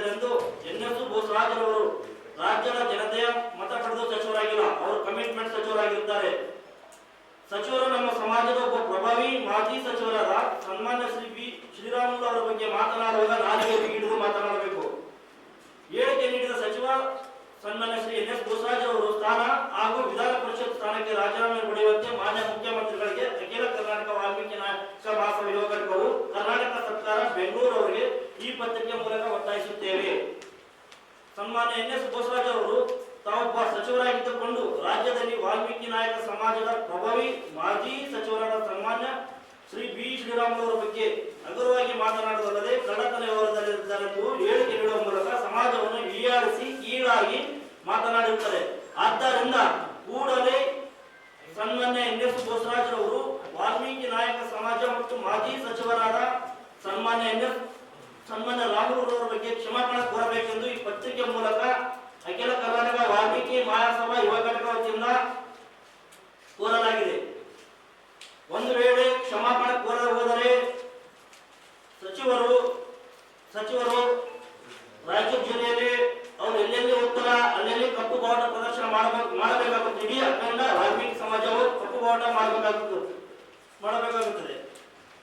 ಮುಂದಿನ ದಿನಗಳಲ್ಲಿ ಕ್ಷಮಾಪಣೆ ಕೋರದೆ ಹೋದಲ್ಲಿ ಇಡೀ ಕರ್ನಾಟಕದಲ್ಲಿ ಅಖಿಲ ಕರ್ನಾಟಕ ವಾಲ್ಮೀಕಿ ಮಹಾಸಭಾವು ಹಂತವಾಗಿ ಅವರು ಹೋಗುವಂತ ಸ್ಥಳಗಳಿಗೆ ಕಪ್ಪು ಬಾವುಟ ಪ್ರದರ್ಶನ ಮಾಡಿ ಅವರಿಗೆ ಧಿಕ್ಕಾರ ಮಾಡುವುದರ ಜೊತೆಗೆ ಒತ್ತಾಯಿಸುತ್ತೇವೆ ಅಂತ ಹೇಳ್ತಾ ಈ ಸಂದರ್ಭದಲ್ಲಿ ಯುವ ಘಟಕದ ಜಿಲ್ಲಾಧ್ಯಕ್ಷ ನರಸಪ್ಪ ನಾಯಕ್, ಕಟ್ಲಟ್ಕೂರ್, ವಿರೂಪಾಕ್ಷಿ ನಾಯಕ್, ವೆಂಕಟೇಶ್ ನಾಯಕ್, ದೇವನಪಲ್ಲಿ, ರವಿ ನಾಯಕ್, ರಾಣಾ ನಾಯಕ್, ನಾಗರಾಜ್ ನಾಯಕ್, ಮಹೇಶ್ ನಾಯಕ್ ಸೇರಿದಂತೆ ಅನೇಕರು ಇದ್ದರು. ಖಾಸಗಿ ಶಾಲೆಗಳ ಆಡಳಿತ ಮಂಡಳಿಗಳ ಅಸೋಸಿಯೇಷನ್ ರೂಪ್ಸಾ ತಾಲೂಕು ಘಟಕದಿಂದ ಜನವರಿ 30ರಂದು ಸರ್ಕಾರಿ ಮತ್ತು ಅನುದಾನಿತ ಶಾಲೆಗಳ ಎಸ್ಎಸ್ಎಲ್ಸಿ ವಿದ್ಯಾರ್ಥಿಗಳಿಗೆ ಒಂದು ದಿನ ವಿಶೇಷ ಕಾರ್ಯಾಗಾರ ನಗರದ ಪಂಡಿತ್ ಸಿದ್ದರಾಮ ಜಂಬಲದಿನ್ನಿ ರಂಗಮಂದಿರದಲ್ಲಿ ಬೆಳಿಗ್ಗೆ 10 ಗಂಟೆಯಿಂದ ಸಂಜೆ 4 ಗಂಟೆಯವರೆಗೆ ನಡೆಯಲಿದೆ ಎಂದು ಸಂಘಟನೆಯ ರಾಜ್ಯ ಸಂಚಾಲಕ ಅವರಿಂದು ಮಾಧ್ಯಮಗೋಷ್ಠಿ ಉದ್ದೇಶಿಸಿ ಮಾತನಾಡಿ, ಎಸ್ಎಸ್ಎಲ್ಸಿ ಫಲಿತಾಂಶ ಹೆಚ್ಚಿಸುವ ಪ್ರಯತ್ನವಾಗಿ ಸಂಪನ್ಮೂಲ ವ್ಯಕ್ತಿಗಳಿಂದ ಗಣಿತ, ವಿಜ್ಞಾನ, ಇಂಗ್ಲಿಷ್ ವಿಷಯಗಳ ಕುರಿತು ತರಬೇತಿ ನೀಡಲಾಗುತ್ತದೆ. ಕಲಿಕೆಯಲ್ಲಿ ಹಿಂದುಳಿದ ವಿದ್ಯಾರ್ಥಿಗಳಿಗೆ ತರಬೇತಿ ಅನುಕೂಲವಾಗಲಿದೆ. ತರಬೇತಿಯೊಂದಿಗೆ ವಿಷಯಗಳ ಸಿದ್ಧತಾ ಮಾಹಿತಿಯನ್ನು ಒದಗಿಸಲಾಗುತ್ತದೆ. ಪ್ರತಿ ಸರ್ಕಾರಿ ಹಾಗೂ ಅನುದಾನಿತ ಶಾಲೆಗಳಿಂದ ತಲಾ 10 ವಿದ್ಯಾರ್ಥಿಗಳು ಭಾಗವಹಿಸಲು ಅವಕಾಶ ನೀಡಲಾಗಿದೆ. ಎಲ್ಲ ಪ್ರೌಢಶಾಲೆ ಮುಖ್ಯ ಗುರುಗಳಿಗೆ ಶಾಲಾ ಶಿಕ್ಷಣ ಇಲಾಖೆ ಉಪನಿರ್ದೇಶಕರು, ಕ್ಷೇತ್ರ ಶಿಕ್ಷಣ ಅಧಿಕಾರಿಗಳ ಮೂಲಕ ಪತ್ರಗಳನ್ನು ರವಾನಿಸಲಾಗಿದೆ ಎಂದರು. ಸಂಘಟನೆಯ ಅಧ್ಯಕ್ಷ ಜಂಗ್ಲಪ್ಪ ಗೌಡ ಮಾತನಾಡಿ, ಜನವರಿ 30ರಂದು ಬೆಳಿಗ್ಗೆ 10ರಿಂದ ಸಂಜೆ 5 ಗಂಟೆವರೆಗೆ ನಡೆಯಲಿರುವ ಕಾರ್ಯಾಗಾರದಲ್ಲಿ 1,000 ವಿದ್ಯಾರ್ಥಿಗಳು ಭಾಗವಹಿಸುವ ನಿರೀಕ್ಷೆ ಇದೆ. ಮಕ್ಕಳಿಗೆ ಪೆನ್ನು ಮತ್ತು ಬರೆದುಕೊಳ್ಳುವ ನೋಟ್ಬುಕ್ ಸಂಘಟನೆಯಿಂದ ನೀಡಲಾಗುತ್ತದೆ. ಮಧ್ಯಾಹ್ನ ಊಟ ಸಹಿತ ನೀಡಲಾಗುತ್ತದೆ. ಕಾರ್ಯಕ್ರಮವನ್ನು ಜಿಲ್ಲಾಧಿಕಾರಿ ನಿತೇಶ್ ಉದ್ಘಾಟಿಸಲಿದ್ದಾರೆ. ಕಾರ್ಯಕ್ರಮವನ್ನು ಜಿಲ್ಲಾ ಪಂಚಾಯಿತಿ ಮುಖ್ಯ ಕಾರ್ಯನಿರ್ವಾಹಕ ಅಧಿಕಾರಿ ಪಾಂಡ್ವೆ ರಾಹುಲ್ ತುಕಾರಾಮ್ ಜ್ಯೋತಿ ಬೆಳಗಿಸುವ ಮೂಲಕ ಚಾಲನೆ ನೀಡಲಿದ್ದಾರೆ. ಶಾಲಾ ಶಿಕ್ಷಣ ಇಲಾಖೆ ಉಪನಿರ್ದೇಶಕ ಕೆಡಿ ಬಡಿಗೆ, ಡಯಟ್ ಪ್ರಾಚಾರ್ಯರಾದ ಆರ್ ಇಂದಿರಾ, ಕ್ಷೇತ್ರ ಶಿಕ್ಷಣಾಧಿಕಾರಿ ವೆಂಕೋ ಯಾದವ್, ರೂಪ್ಸಾ ಗೌರವಾಧ್ಯಕ್ಷ ಸೈಯದ್ ಸಿರಾಜ್ ಹುಸೇನ್, ಸಂಗಮೇಶ್ ಮಂಗಾನವರ್, ನರಸಿಂಹಲು ಸಾಗರ್ ಭಾಗವಹಿಸಲಿದ್ದಾರೆ. ಸಂಪನ್ಮೂಲ ವ್ಯಕ್ತಿಗಳಾಗಿ ಮಹಾಂತೇಶ್ ಭಾರತಿ, ರವಿ ಮುದುಗಲ್, ಲಕ್ಷ್ಮೀ ಕಾಶಿನಾಥ್ ಮಾಹಿತಿ ನೀಡಲಿದ್ದಾರೆ ಎಂದರು. ಕೊಟ್ಟಿದ್ದೇವೆ ಮತ್ತೆ ಡಿಡಿಪಿ ಮತ್ತೆ ಬಿಒ ಆರ್ಡರ್ ಕಾಪಿ ಕೂಡ ಕೊಟ್ಟಿದ್ದೇವೆ. ಈ ಕಾರ್ಯಕ್ರಮಕ್ಕೆ ಸನ್ಮಾನ್ಯ ಶ್ರೀ ಡಿಸಿ ಸಾಹೇಬರು ಹಾಗೂ ಸನ್ಮಾನ್ಯ ಶ್ರೀ ಸಿಎಸ್ ಸಾಹೇಬರು ಹಾಗೂ ಡಿಡಿಪಿ ಸಾಹೇಬರು ಹಾಗೂ ಬಿಒ ಸಾಹೇಬರು ಈ ಕಾರ್ಯಕ್ರಮಕ್ಕೆ ಬರಲಿದ್ದಾರೆ. ಹಾಗೆಯೇ ಬರುವಂತ ಮಕ್ಕಳಿಗೆ ಅವರಿಗೆ ಒಂದು ಉಚಿತವಾಗಿ ಒಂದು ಕಾಪಿ ಮತ್ತೆ ಒಂದು ಪೆನ್, ಅವರು ಏನು ನಾವು ಕಾರ್ಯಾಗಾರರು ಏನು ಹೇಳ್ತಾರೆ ಅದನ್ನು ಬರ್ಕೊಳ್ಳಿಕ್ಕೆ ಉಚಿತವಾಗಿ ಕೂಡ ನಮ್ಮ ಸಂಘ ಕಡೆಯಿಂದ ನಾವು ಕೊಡ್ತಾ ಇದ್ದೇವೆ. ಅದೇ ರೀತಿಯಾಗಿ ಮಧ್ಯಾಹ್ನದ ಊಟದ ವ್ಯವಸ್ಥೆ ಕೂಡ ಅವರಿಗೆ ನಾವು ಮಾಡಿದ್ದೇವೆ. ಅವರು ಊಟದ ವ್ಯವಸ್ಥೆ ಮಧ್ಯಾಹ್ನ ಮುಗಿಸ್ಕೊಂಡು ಸಾಯಂಕಾಲವರೆಗೆ ಇದ್ದು ಸಾಯಂಕಾಲ 5 ಗಂಟೆವರೆಗೆ ಕಾರ್ಯಕ್ರಮ ಮುಗಿಸ್ಕೊಂಡು ಅವರು ಮುಗಿಸ್ಕೊಂಡು ಹೋಗ್ಬೇಕನ್ನೋದೇ ನಮ್ಮ ಉದ್ದೇಶ, ನಮ್ಮ ಸಂಘದ ಉದ್ದೇಶವಾಗಿದೆ. ಎಷ್ಟು ವಿದ್ಯಾರ್ಥಿಗಳು ಸೇರುತ್ತಾರೆ ಸರ್? ಸಾಮಾನ್ಯವಾಗಿ 1000 ವಿದ್ಯಾರ್ಥಿಗಳು ಸೇರುತ್ತಾರೆ. ಈ ಸಂದರ್ಭದಲ್ಲಿ ಮಂಜುಳಾ, ಗೋವಿಂದ್, ಸತ್ಯನಾರಾಯಣ ಸೇರಿ ಹಲವರು ಇದ್ದರು.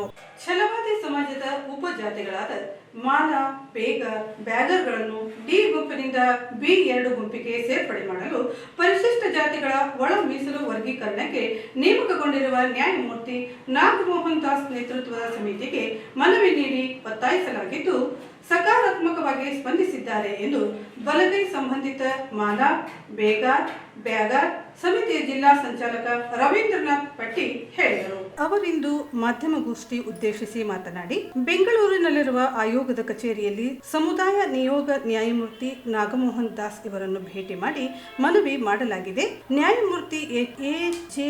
ಸದಾಶಿವ್ ಆಯೋಗದಲ್ಲಿ ಬಿ ಗುಂಪಿನಲ್ಲಿ ಮಾಲ, ಬೇಗಾರ್ ಉಪಜಾತಿಗಳನ್ನ ಬಿಜೆಪಿ ಸರ್ಕಾರದ ಅವಧಿಯಲ್ಲಿ ಮಧುಸ್ವಾಮಿ ನೇತೃತ್ವದ ಸಮಿತಿ ಅಲೆಮಾರಿ ಸಂವಿಧಾನ ಆಶಯದಿಂದ ಈಗಷ್ಟೇ ಸೌಲಭ್ಯ ಪಡೆಯುತ್ತಿರುವ ಅಲೆಮಾರಿ ಗುಂಪುಗಳಿಗೆ ಸೇರ್ಪಡೆ ಮಾಡಿದ್ದರಿಂದ ಅಲೆಮಾರಿ ಸಮುದಾಯಗಳಿಗೆ ಅನ್ಯಾಯವಾಗುತ್ತದೆ ಎಂದು ಮನವರಿಕೆ ಮಾಡಲಾಗಿದೆ. ನ್ಯಾಯಮೂರ್ತಿ ನಾಗಮೋಹನ್ ದಾಸ್ ಇವರು ಸಮಾಜದಿಂದ ಬೇರೊಂದು ಸಮುದಾಯಕ್ಕೆ ಆಗುವ ಅನ್ಯಾಯ ಪರವಾಗಿ ಧ್ವನಿ ಎತ್ತಿರುವುದು ಸ್ವಾಗತಿಸಿದರು. 3 ಉಪಜಾತಿಗಳನ್ನು ಬಿ2 ಗುಂಪಿಗೆ ಸೇರ್ಪಡೆ ಮಾಡಲು ನೀಡಿರುವ ಮನವಿ ಆಯೋಗ ಸ್ವೀಕೃತಗೊಳಿಸಿದೆ. ಆಯೋಗ ಸಿಬ್ಬಂದಿಗಳು ಸಹ ಸಮುದಾಯ ನಿಯೋಗದ ಮನವಿಗೆ ಸ್ಪಂದಿಸಿದೆ ಎಂದರು. ಹೋರಾಟಗಾರ ಎಂ.ಆರ್. ಭೇರಿ ಮಾತನಾಡಿ, ನ್ಯಾಯಮೂರ್ತಿ ಎ.ಜೆ. ಸದಾಶಿವ ಆಯೋಗದ ಭೇಟಿಯಾಗಿ ನಮ್ಮ 5 ಹಕ್ಕೊತ್ತಾಯಗಳನ್ನು ಅವರ ಮುಂದೆ ಮಂಡಿಸಿದ್ದೀವಿ. ಆ ಮಂಡಿಸಿದಾಗ ಅವರು ನಮಗೆ ಮಾನವೀಯ ದೃಷ್ಟಿಯಿಂದ ನಮ್ಮ ಮನವಿಯನ್ನು ಮೆಚ್ಚಿ ಅವರು ಅದನ್ನು ಮಾನ್ಯ ಮಾಡಬೇಕು ಅಂತ ಹೇಳಿದ್ದಾರೆ. ದಿನಾಂಕ 23/1/2020 ರಾಯಚೂರು ಜಿಲ್ಲೆಯ ಮಾಲಾ, ಬೇಗಾರ್ ಒಳ ಮೀಸಲು ಸಂರಕ್ಷಣಾ ಮುಖಂಡರಾದ ರವೀಂದ್ರನಾಥ್ ಪಟ್ಟಿ ಅವರ ನೇತೃತ್ವದ ಜಸ್ಟಿಸ್ ನಾಗಮೋಹನ್ ದಾಸ್ ಅವರ ಕಚೇರಿಯಲ್ಲಿ ಪೂರ್ವ ನಿಗದಿತ ಸಮಯ ಮಧ್ಯಾಹ್ನ 12ರಿಂದ 1 ಗಂಟೆವರೆಗೆ ಭೇಟಿಯಾಗಿ ಛಲವಾದ ಸಂಬಂಧಿತ ಸಮಾನಾಂತರ ಜಾತಿಗಳಾದ ಬೇಗಾರ್, ಮಾಲಾ ಜಾತಿಗಳ ಹಿಂದೆ ಸದಾಶಿವ ವರದಿಯಲ್ಲಿ ಬಿ ಗುಂಪಲ್ಲಿ ಸೇರಿಸಲಾಗಿತ್ತು. ಇದರ ಸರ್ಕಾರ 2023ರಲ್ಲಿ ಮಾಧುಸ್ವಾಮಿ ನೇತೃತ್ವದ ಸಮಿತಿ ಎಲ್ಲ ಜಾತಿಗಳನ್ನು ಬಿ ಗುಂಪಿನಿಂದ ಬೇರ್ಪಡಿಸಿ ಅಲೆಮಾರಿ ಬಿ ಗುಂಪಿಗೆ ಸೇರಿಸಿದ್ದು ಸರಿಯಲ್ಲವೆಂದು, ಇದರಿಂದ ಸವಲತ್ತುಗಳ ಹಕ್ಕುಗಳನ್ನು ಪಡೆಯಲು ಈಗೀಗ ಸಜ್ಜಾಗುತ್ತಿರುವ ಹಿಂದುಳಿದ ಅಲೆಮಾರಿ ಗುಂಪುಗಳ ಜೊತೆಗೆ ಸವಲತ್ತು ಪಡೆದುಕೊಂಡು ಅನುಭವಿರುವ ಈ ಸಮುದಾಯವನ್ನು ಸೇರಿಸಿದರೆ ಸಾಮಾಜಿಕ ನ್ಯಾಯಕ್ಕೆ ಧಕ್ಕೆಯಾಗುತ್ತದೆ ಎಂದು ನಾವು ತಿಳಿಸಿದರೆ, ನಮ್ಮ 3 ಸಮಾನಾಂತರ ಜಾತಿಗಳ ಛಲವಾದಿ ಬಲಗೈ ಗುಂಪಿಗೆ ಸೇರಿಸಬೇಕೆಂದು ಮನವಿಯನ್ನು ಪುರಸ್ಕರಿಸಿ ಸಮುದಾಯದ ಬಗ್ಗೆ ಇರುವ ಕಾಳಜಿಯನ್ನು ಮೆಚ್ಚಿ ನಿಮ್ಮ ಕಾರುಣ್ಯ ಮನಸ್ಸನ್ನು ಎಲ್ಲರೂ ಹೊಂದಿದ್ದಾರೆ. ಈ ಗೊಂದಾಯ ವಿರೋಧದ ಹೋರಾಟಗಾರ ಎಂ.ಆರ್. ಭೇರಿ ಮಾತನಾಡಿ, ನ್ಯಾಯಮೂರ್ತಿ ಎ.ಜೆ. ಸದಾಶಿವ ಆಯೋಗವು ನೀಡಿದ್ದ ವರದಿಯನ್ನ ಮಧುಸ್ವಾಮಿ ನೇತೃತ್ವದಲ್ಲಿ ನೀಡಲಾದ ವರದಿಯಲ್ಲಿ ಛಲವಾದಿ ಸಮುದಾಯಗಳ ಉಪಜಾತಿಗಳಿಗೆ ಅನ್ಯಾಯವಾಗುತ್ತಿದೆ. ಅವರಿಗೆ ಜಾತಿಯನ್ನ ವಿಂಗಡಿಸಲು ಯಾರು ಅಧಿಕಾರ ಕೊಟ್ಟಿದ್ದರು ಎಂದು ಪ್ರಶ್ನಿಸಿದರು. ಶೇಕಡಾ 1 ಅಲೆಮಾರಿಗಳಿಗೆ ಮೀಸಲಾದ ಗುಂಪಿನಲ್ಲಿ ಕಡಿಮೆ ಜನಸಂಖ್ಯೆ ಉಲ್ಲೇಖಿಸಿ ಮಾಡಿರುವುದು ಅವೈಜ್ಞಾನಿಕವಾಗಿರುವ ಕುರಿತು ಆಯೋಗಕ್ಕೆ ಮನವಿ ಮಾಡಲಾಗಿದೆ. ಛಲವಾದಿ ಸಮುದಾಯ 31 ಉಪಜಾತಿಗಳಿಗೆ ನ್ಯಾಯಯುತ ಮೀಸಲಾತಿ ಹಂಚಿಕೆ ಮಾಡಲು ಮನವಿ ಮಾಡಲಾಗಿದೆ ಎಂದರು. ನೇತೃತ್ವದಲ್ಲಿ ನ್ಯಾಯಮೂರ್ತಿಯವರನ್ನು ಭೇಟಿಯಾಗಿ ಒಂದು ಕ್ಲಾರಿಫಿಕೇಶನ್ ಕೊಡುತ್ತದೆ. ಏನಂತಂದ್ರೆ, ಡಿ ಗುಂಪಿನಲ್ಲಿರ್ತಕ್ಕಂಥ ಅಲೆಮಾರಿ ಸಮುದಾಯಗಳು ಸಣ್ಣ ಸಮುದಾಯಗಳು ಈಗೀಗ ಅವರು ಸವಲತ್ತುಗಳಿಗೆ ಸಂಬಂಧ ತಾವು ತೆರೆದುಕೊಳ್ಳುತ್ತಿದ್ದಾರೆ. ಅವ್ರ ಜೊತೆ ಈ ಬಲಿಷ್ಠ ಗುಂಪಿಗೆ ಸೇರಿರ್ತಕ್ಕಂಥ ಸಮುದಾಯಗಳನ್ನ ಅವ್ರ ಜೊತೆ ಸೇರಿಸಿದ್ರೆ ಅವ್ರಿಗೆ ಸಿಗ್ತಕ್ಕಂಥ ಹಕ್ಕುಗಳಿಂದ ಅವರು ವಂಚಿತರಾಗ್ತಾರೆ ಅನ್ನೋಂಥ ಮಾತನ್ನ ನ್ಯಾಯಮೂರ್ತಿಯವರಿಗೆ ನಾವು ಮನವರಿಕೆ ಮಾಡಿಕೊಟ್ವಿ. ಅವ್ರು ಈ ಮಾತಿನಿಂದ ಬಹಳ ಖುಷಿ ಆದ್ರೆ, ಏನ್ ಸಾರ್ ಇದು, ನೀವು ತ್ಯಾಗ ಮಾಡಿದಾಗ ಆಗ್ತದ, ಸಣ್ಣ ಗುಂಪಿನ ಅವಕಾಶಗಳನ್ನ ಅವ್ರಿಗೆ ಕೊಡ್ಬೇಕನ್ನೋ ಗುಣ ಇದೆಯಲ್ಲ, ಇದು ದೊಡ್ಡ ಗುಣ ಅಂತ ಅನ್ನೋದನ್ನ ಅವ್ರು ಮೆಚ್ಚಿದ್ರು. ಮತ್ತೆ ರವೀಂದ್ರ ಪಟ್ಟಿ ಅವರು ಹೇಳಿದಿಲ್ಲ ಸರ್, ಅಂಬೇಡ್ಕರ್ ಆಶಯ ಹೆಂಗಿತ್ತು ಮತ್ತು ಸಂವಿಧಾನದ ಆಶಯ ಹೆಂಗಿತ್ತು, ತಳ ಸಮುದಾಯ ಮತ್ತು ಕೊನೆಯ ಹಂತದ ಸಮಾಜದ ಕಟ್ಟಕಡೆಯ ವ್ಯಕ್ತಿಗೂ ಸಾಮಾಜಿಕ ನ್ಯಾಯ ಮುಟ್ಟಬೇಕನ್ನೋಂಥದ್ದು ಇರೋದ್ರಿಂದ ಅದನ್ನು ನಾವು ಈಗಾಗಲೇ ಒಂದು ಮೀಸಲಾತಿಯಿಂದ ಸ್ವಲ್ಪ ನಾವು ಬಲಿಷ್ಠ ಆಗಿದ್ವಿ. ಅವ್ರು ಈಗ ಕಾಣ್ತಿರ್ತಕ್ಕಂಥ ಸಮುದಾಯ ಜೊತೆ ನಮ್ಮನ್ನು ಸೇರಿಸಿದ್ರೆ ಖಂಡಿತ ಆ ಸಮುದಾಯಕ್ಕೆ ಅನ್ಯಾಯ ಆಗ್ತದ.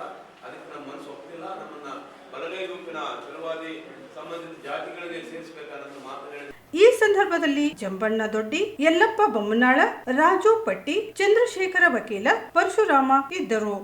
ಸರ್ಕಾರಿ ಶಾಲೆಗಳ ಸಂಯೋಜನೆ ಹೆಸರಿನಲ್ಲಿ 4200ಕ್ಕೂ ಹೆಚ್ಚು ಸರ್ಕಾರಿ ಶಾಲೆಗಳನ್ನು ಮುಚ್ಚುತ್ತಿರುವುದನ್ನು ಖಂಡಿಸಿ ಎಐಡಿಎಸ್ಒ ಜಿಲ್ಲಾಧಿಕಾರಿ ಕಚೇರಿ ಎದುರು ಪ್ರತಿಭಟನೆ ನಡೆಸಿತು.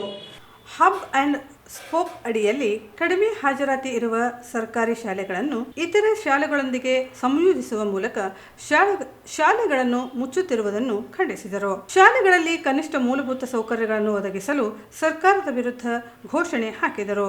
ಈ ವೇಳೆ ಎಐಡಿಎಸ್ಒ ರಾಜ್ಯ ಉಪಾಧ್ಯಕ್ಷ ಅಭಯ್ ದಿವಾಕರ್ ಮಾತನಾಡಿ, ರಾಜ್ಯ ಸರ್ಕಾರವು ಹಬ್ ಅಂಡ್ ಸ್ಪೋಕ್ ಅಡಿಯಲ್ಲಿ ಕಡಿಮೆ ಹಾಜರಾತಿ ಇರುವ ಸರ್ಕಾರಿ ಶಾಲೆಗಳನ್ನು ಇತರೆ ಶಾಲೆಗಳೊಂದಿಗೆ ಸಂಯೋಜಿಸುವ ನಿರ್ಧಾರವನ್ನು ಪ್ರಕಟಿಸಿ ಶಿಕ್ಷಣ ಸುಧಾರಣಾ ಸಮಿತಿಯನ್ನು ರಚಿಸಲಾಗಿದೆ. ರಾಜ್ಯದಲ್ಲಿ 4,000ಕ್ಕೂ ಅಧಿಕ ಶಾಲೆಗಳು 10 ಮಕ್ಕಳಿಗಿಂತ ಕಡಿಮೆ ದಾಖಲಾತಿಯನ್ನು ಹೊಂದಿವೆ. ಈ ಶಾಲೆಗಳ ಭವಿಷ್ಯದ ಕುರಿತು ಪಾಲಕರು, ಶಿಕ್ಷಕರು ಹಾಗೂ ವಿದ್ಯಾರ್ಥಿಗಳಲ್ಲಿ ಆತಂಕ ತಲೆದೋರಿದೆ.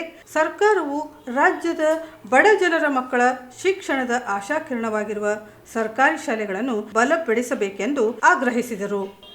ಜಿಲ್ಲಾಧ್ಯಕ್ಷ ಹಯ್ಯಾಳಪ್ಪ ಮಾತನಾಡಿ, ರಾಜ್ಯದಲ್ಲಿ 6,000ಕ್ಕಿಂತ ಹೆಚ್ಚು ಏಕೋಪಾಧ್ಯಾಯ ಶಾಲೆಗಳಿವೆ. 50,000ಕ್ಕಿಂತ ಹೆಚ್ಚು ಶಿಕ್ಷಕರನ್ನು ನೇಮಕ ಮಾಡಿಕೊಂಡಿಲ್ಲ.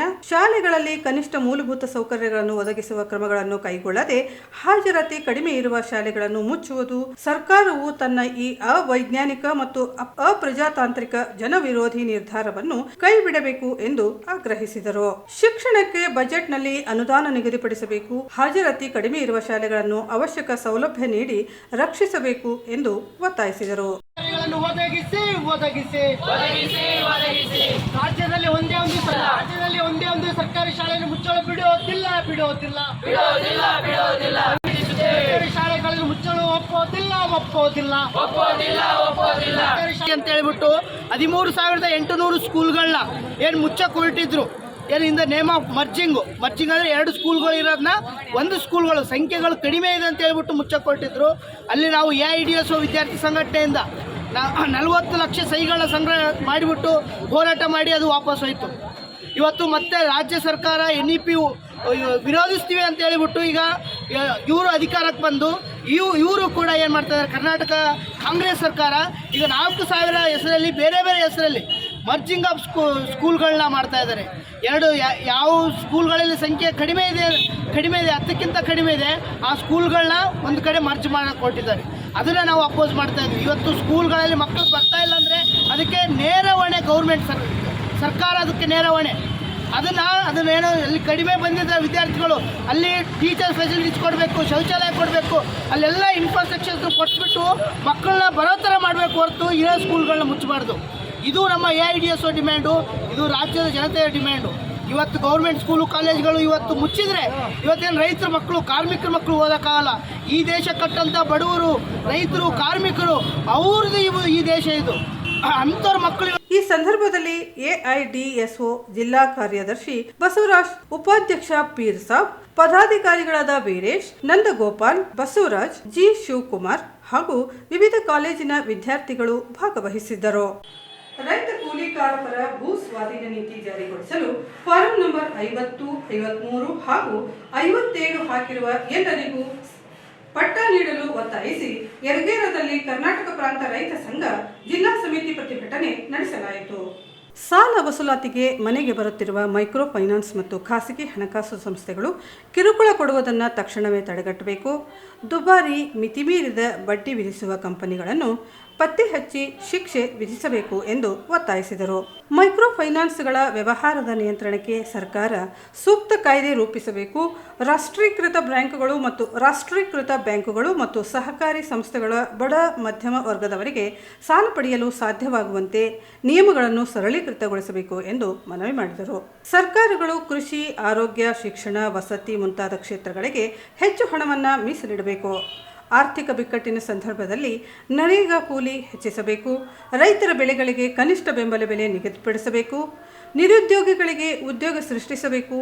ಪರೋಕ್ಷ ತೆರಿಗೆ ಇಳಿಸಿ ಜನಸಾಮಾನ್ಯರು ಬೇಕಾಬಿಟ್ಟಿ ಸಾಲಕ್ಕೆ ಮೊರೆ ಹೋಗದಂತಾಗಲು ತುರ್ತು ಕ್ರಮ ಕೈಗೊಳ್ಳಬೇಕು ಎಂದು ಒತ್ತಾಯಿಸಿದರು.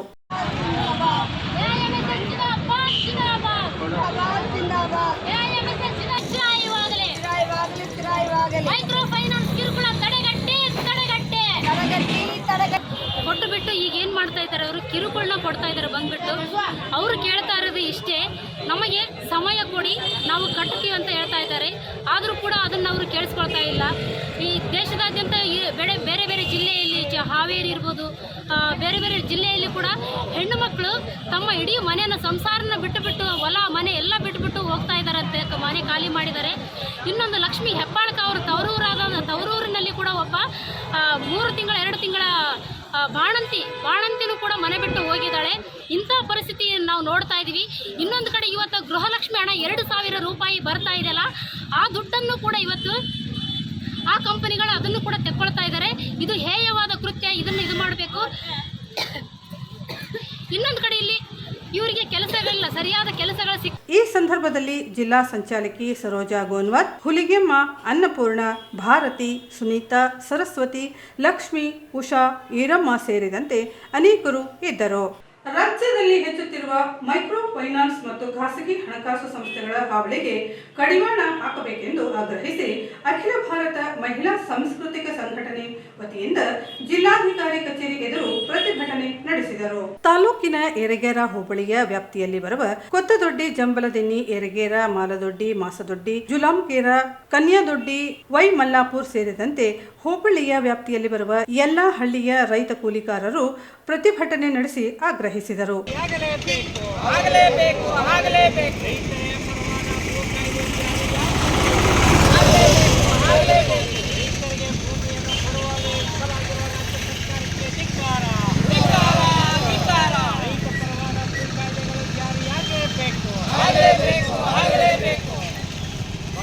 ಸಾಗುವಳಿ ಮಾಡ್ತಕ್ಕಂಥ ಎಲ್ಲ ರೈತರಿಗೆ ಪಟ್ಟ ಕೊಡಲೇಬೇಕು. ಮಾನ್ಯ ನಾಡ ತಹಸೀಲ್ದಾರ್ ಹಿರಿಯರ ರಾಯಚೂರು ಇವರ ಮುಖಾಂತರ ವಿಷಯ ರೈತ ಕೂಲಿಕಾರರ ಪರ ಭೂ ಸ್ವಾಧೀನ ನೀತಿ ಜಾರಿಗೊಳಿಸಲು form number 50, form number 53, form number 57 ಹಾಕಿರುವ ಎಲ್ಲ ಅರ್ಜಿಗಳು ಪಟ್ಟ ನೀಡಲು ಒತ್ತಾಯಿಸಿ ಯರಗೇರ ಹೋಬಳಿ ಸರ್ಕಲ್ನಲ್ಲಿ ಪ್ರತಿಭಟನೆ ನಡೆಸುವ ಮೂಲಕ ಆಗ್ರಹಿಸುತ್ತೇವೆ. ಮಾನ್ಯರೇ, ಭೂಮಿ ಮತ್ತು ಬಂಡವಾಳ ಕ್ಷೇತ್ರಗಳ ಮುಂದಿನ ಹಂತದ ಉದ್ದಾರೀಕರಣ ಧೋರಣೆಗಳಿಗೆ ಅನುಸರಿಸವಾಗಿ ಭೂ ಸುಧಾರಣೆಗಳನ್ನು ದೊಡ್ಡ ಪ್ರಮಾಣದಲ್ಲಿ ಜಾರಿ ಮಾಡುತ್ತಿರುವ ಸ್ವತಂತ್ರ ಭಾರತದ ಅತಿ ದೊಡ್ಡ ಕಾರ್ಪೊರೇಟ್ ಸರ್ಕಾರ ಆಗಿರುವ ಮೋದಿ ನೇತೃತ್ವದಲ್ಲಿ ಬಿಜೆಪಿ ಸರ್ಕಾರದ ಅನನೀತಿಯಂತೆ ಅತ್ಯಂತ ವೇಗವಾಗಿ ಇಡೀ ದೇಶದೆಲ್ಲ ಕರ್ನಾಟಕ ಕಾರ್ಪೊರೇಟರ್ ಲೂಟಿಗೆ ಅವಕಾಶ ಮಾಡಿಕೊಡುತ್ತಿರುವುದು ಮೇಲಿಂದ ಮೇಲೆ ಜಾಗತಿಕ ಬಂಡವಾಳ ಹೂಡಿಕೆ ಸಮಾವೇಶಗಳನ್ನು ಹಮ್ಮಿಕೊಂಡು ರಾಜ್ಯದ ರೈತ ಕೂಲಿಕಾರ ಭೂಮಿಯ ಹಕ್ಕಿಗೆ ಗಂಭೀರ ಧಕ್ಕೆ ಉಂಟು ಮಾಡುತ್ತದೆ. ಕಾರ್ಪೊರೇಟರ್ ಭೂ ಕಬಳಿಕೆ ಸಂಪೂರ್ಣ ಬೆಂಬಲ ನೀಡುವಂಥ ಭೂ ಸ್ವಾಧೀನ ಕಾಯ್ದೆಗಳನ್ನು ಕಾರಣ ರಾಜ್ಯ ಕೃಷಿ ಕಾಯ್ದೆಗಳನ್ನು ಮುಂದುವರಿಸುತ್ತದೆ. ಇದರಿಂದಾಗಿ ರಾಜ್ಯದಂಥ ಸುಮಾರು ಲಕ್ಷಾಂತರ ಸಂಖ್ಯೆಯಲ್ಲಿ ಅದೇ ರೀತಿ ರಾಯಚೂರು ಜಿಲ್ಲೆಯ ಸಾವಿರಾರು ಸಂಖ್ಯೆಯಲ್ಲಿ ಜನ ಸರ್ಕಾರಿ ಗೈರಾಣಿ ಪರಂಪೋಗ ಅರಣ್ಯ ಭೂಮಿಗಳು ಸುಮಾರು 40-50 ವರ್ಷಗಳಿಂದ ಭೂಮಿ ಇಲ್ಲದ ದಲಿತರು, ಬಡವರು, ಕೂಲಿ ಕಾರ್ಮಿಕರು ಸಾಗುವಳಿ ಮಾಡುತ್ತಿರುವ ಜೀವನ ಮಾಡುತ್ತಿದ್ದಾರೆ. ಆ ಭೂಮಿಗಳಿಗೆ ತಮ್ಮ ಹೆಸರಿಗೆ ಪಟ್ಟ ನೀಡಲು ಫಾರಂ ನಂಬರ್ 50, 53, 57 ಅರ್ಜಿಗಳನ್ನು ಸರ್ಕಾರಕ್ಕೆ ಸಲ್ಲಿಸಿ ಹಲವಾರು ವರ್ಷಗಳಿಂದ ಹೋರಾಟಗಳು ನಡೆಸುತ್ತಿದ್ದರೂ ರಾಜ್ಯ ಸರ್ಕಾರ ಮತ್ತು ಕೇಂದ್ರ ಸರ್ಕಾರ ರೈತ ಪರವಾದ ಭೂ ಕಾಯ್ದೆ ಕಾನೂನುಗಳನ್ನು ಜಾರಿಗೊಳಿಸಲು ಬಹುರಾಷ್ಟ್ರೀಯ ಮತ್ತು ಕಾರ್ಪೊರೇಟರ್ ಕಂಪನಿಗಳಿಗೆ ಅನುವು ಮಾಡಿಕೊಡುವ ಈ ಸಂದರ್ಭದಲ್ಲಿ KG Veeresh, Ramesh Yapaladenni, E Ranganagouda Kottadoddi, Eresh, Hampayya Nayak, Narasimha Bandenawaz, Narasimha K Goreppa, Bheemanagouda ಸೇರಿದಂತೆ ಯರಗೇರ ಹೋಬಳಿ ರೈತರು ಭಾಗವಹಿಸಿದ್ದರು. ಸಮಾಜದ ಎಲ್ಲರೂ ಮಹಾತ್ಮ ಗಾಂಧೀಜಿಯವರ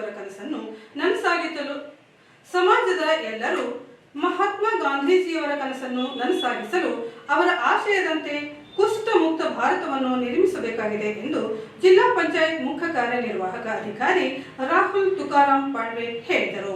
ನಗರದಲ್ಲಿ ಜಿಲ್ಲಾ ಆರೋಗ್ಯ ಮತ್ತು ಕುಟುಂಬ ಕಲ್ಯಾಣ ಸಂಘದ ಕುಷ್ಠರೋಗ ವಿಭಾಗದಿಂದ ಹಮ್ಮಿಕೊಂಡಿದ್ದ ಸ್ಪರ್ಶ ಕುಷ್ಠರೋಗ ಜಾಗೃತಿ ಅಭಿಯಾನವನ್ನು ಉದ್ದೇಶಿಸಿ ಮಾತನಾಡಿದರು.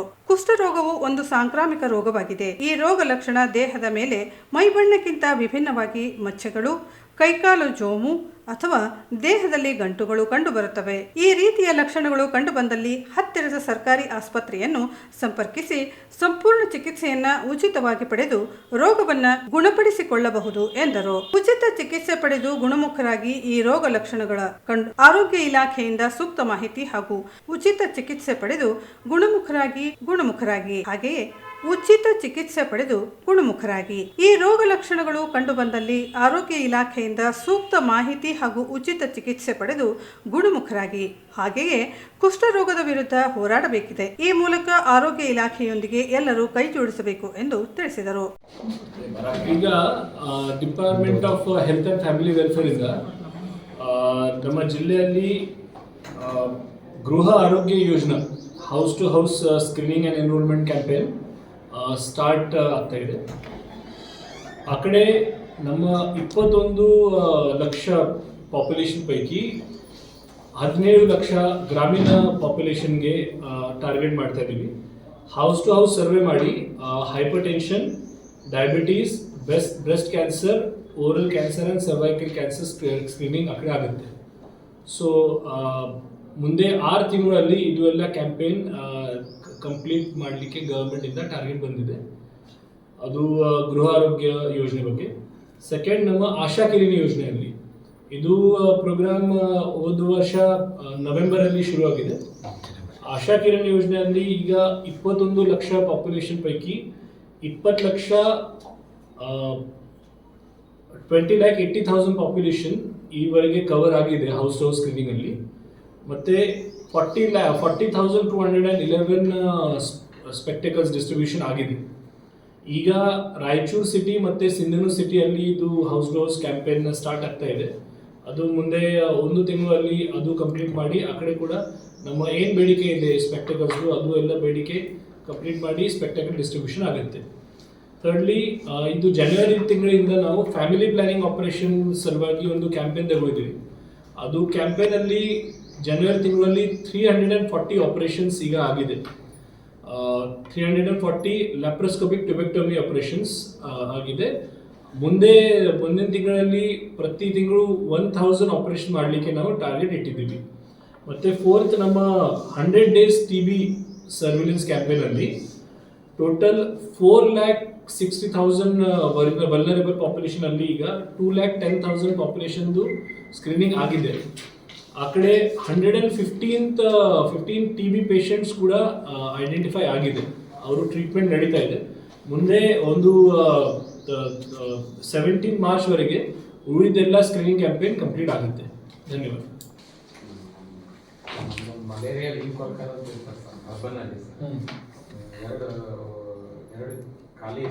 ಈ ಸಂದರ್ಭದಲ್ಲಿ ಜಿಲ್ಲಾ ಆರೋಗ್ಯ ಮತ್ತು ಕುಟುಂಬ ಕಲ್ಯಾಣ ಅಧಿಕಾರಿ ಡಾಕ್ಟರ್ ಸುರೇಂದ್ರ ಬಾಬು, ಜಿಲ್ಲಾ ಶಸ್ತ್ರಚಿಕಿತ್ಸಕ ಡಾಕ್ಟರ್ ವಿಜಯ್ ಶಂಕರ್, RCH ಅಧಿಕಾರಿ ಡಾಕ್ಟರ್ ನಂದಿತಾ, ಜಿಲ್ಲಾ ನಿಯಂತ್ರಣಾಧಿಕಾರಿ ಡಾಕ್ಟರ್ ಯಶೋಧ ಸೇರಿದಂತೆ ಇಲಾಖೆಯ ಅಧಿಕಾರಿಗಳು ಉಪಸ್ಥಿತರಿದ್ದರು.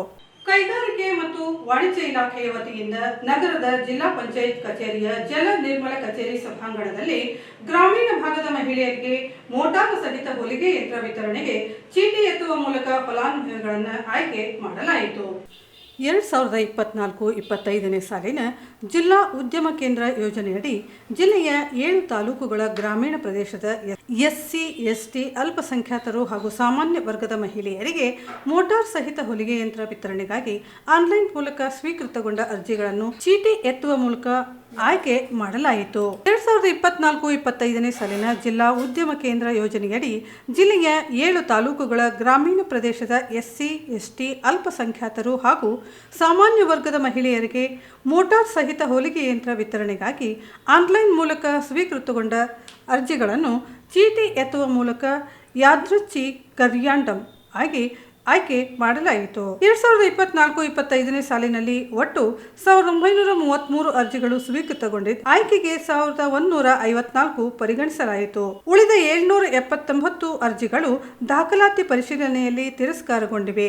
ರಾಯಚೂರು ತಾಲೂಕಿನಲ್ಲಿ 689, ಮಾನ್ವಿಯಲ್ಲಿ 176, ಸಿರುವಾರ 167, ಸಿಂಧನೂರು 195, ಮಸ್ಕಿ 120, ಲಿಂಗಸಗೂರು 331 ಹಾಗೂ ದೇವದುರ್ಗದಲ್ಲಿ ಒಟ್ಟು 255 ಮಹಿಳೆಯರು ಈ ಯೋಜನೆಗೆ ಅರ್ಜಿ ಸಲ್ಲಿಸಿದ್ದರು. ಇದರಲ್ಲಿ ಪ್ರತಿ ತಾಲೂಕಿನಲ್ಲಿ ತಲಾ 117ರಂತೆ ಜಿಲ್ಲೆಯ ಒಟ್ಟು 819 ಫಲಾನುಭವಿಗಳನ್ನು ಆಯ್ಕೆ ಮಾಡಲಾಯಿತು. ಜಿಲ್ಲೆಯ ರಾಯಚೂರು ತಾಲೂಕಿನಲ್ಲಿ ಪರಿಶಿಷ್ಟ ಜಾತಿಯ 213 ಅರ್ಜಿಗಳನ್ನು ಸಲ್ಲಿಸಲಾಗಿದ್ದು, ಮಾನ್ವಿ 38, ಸಿರುವಾರ 54, ಸಿಂಧನೂರು 32, ಮಸ್ಕಿ 47, ಲಿಂಗಸಗೂರು 66 ಹಾಗೂ ದೇವದುರ್ಗ ತಾಲೂಕಿನಲ್ಲಿ 50 51 ಪರಿಶಿಷ್ಟ ಜಾತಿಯ ಮಹಿಳೆಯರು ಅರ್ಜಿ ಸಲ್ಲಿಸಿದ್ದರು, ಸ್ವೀಕೃತವಾಗಿದ್ದವು. ಪ್ರತಿ ತಾಲೂಕಿನಲ್ಲಿ ಪರಿಶಿಷ್ಟ ಜಾತಿಯ ತಲಾ 21, ಪರಿಶಿಷ್ಟ ಪಂಗಡದ 10, ಅಲ್ಪಸಂಖ್ಯಾತರ ಇಲಾಖೆಯ 18 ಹಾಗೂ ಸಾಮಾನ್ಯ ವರ್ಗದಡಿ ಪ್ರತಿ ತಾಲೂಕಿನಲ್ಲಿ ತಲಾ 68 ಫಲಾನುಭವಿಗಳನ್ನು ಆಯ್ಕೆ ಮಾಡಲಾಯಿತು.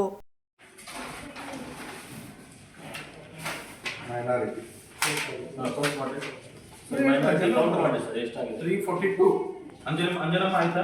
342 ಅಂಜನಮ್ಮ ಸುರೇಶ್,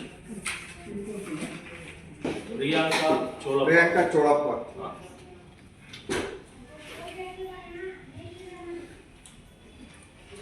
343 ಮಮತಾ ಶಾಣಬಸವ, 519 ಜಿ ಐಶ್ವರ್ಯ ಪ್ರಾಣೇಶ್, 519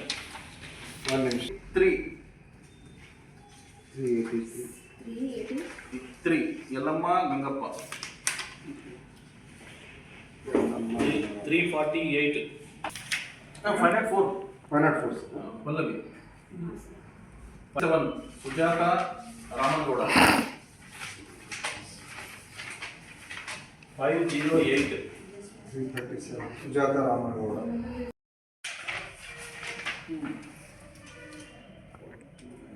496 ಇಂದಿರಾ ದೇವೇಂದ್ರ,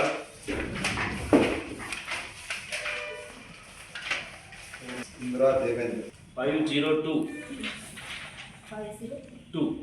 ಕೆ ವಿಜಯಲಕ್ಷ್ಮಿ ಕಾಡಪ್ಪ, 443 ಭಾಗ್ಯ ನಾಗರಾಜ್, ಭಾಗ್ಯ ನಾಗರಾಜ್,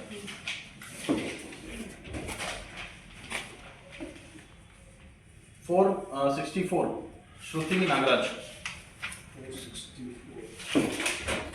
ಈ ಸಂದರ್ಭದಲ್ಲಿ ಜಿಲ್ಲಾ ಪಂಚಾಯತ್ ಉಪ ಕಾರ್ಯದರ್ಶಿ ಶಶಿಕಾಂತ್ ಶಿವಪುರೆ, ಜಿಲ್ಲಾ ಪಂಚಾಯತ್ ಯೋಜನಾ ನಿರ್ದೇಶಕ ಶರಣಬಸವರಾಜ ಕೆಸರಟ್ಟಿ, ಲೀಡ್ ಬ್ಯಾಂಕ್ ವ್ಯವಸ್ಥಾಪಕ ತಿರುಮಲೇಶ್, ಕೈಗಾರಿಕೆ ಇಲಾಖೆಯ ಜಂಟಿ ನಿರ್ದೇಶಕ ಬಸವರಾಜ್ ಎಂಕಂಚಿ, ಸಿಬ್ಬಂದಿ ಕವಿತಾ, ಸೋಮಯ್ಯ ಸೇರಿದಂತೆ ಇತರರು ಇದ್ದರು.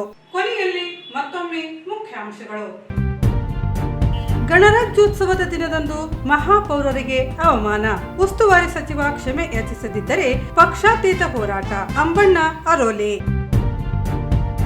ಶಾಸಕ ಜನಾರ್ದನ ರೆಡ್ಡಿ, ಸಚಿವ ಎನ್ಎಸ್ ಬೋಸರಾಜರಿಂದ ಶ್ರೀರಾಮುಲು ಅವರಿಗೆ ಅವಮಾನ, ಕ್ಷಮೆ ಕೇಳದಿದ್ದರೆ ಹೋರಾಟ, ವೆಂಕಟೇಶ್ ನಾಯರ್.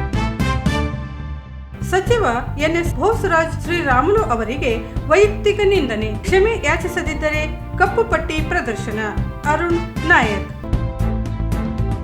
ಜನವರಿ 30ರಂದು ಎಸ್ಎಸ್ಎಲ್ಸಿ ವಿದ್ಯಾರ್ಥಿಗಳಿಗೆ ವಿಶೇಷ ಕಾರ್ಯಾಗಾರ, ಸಂಗಮೇಶ್ ಮಂಗಾನವರ್.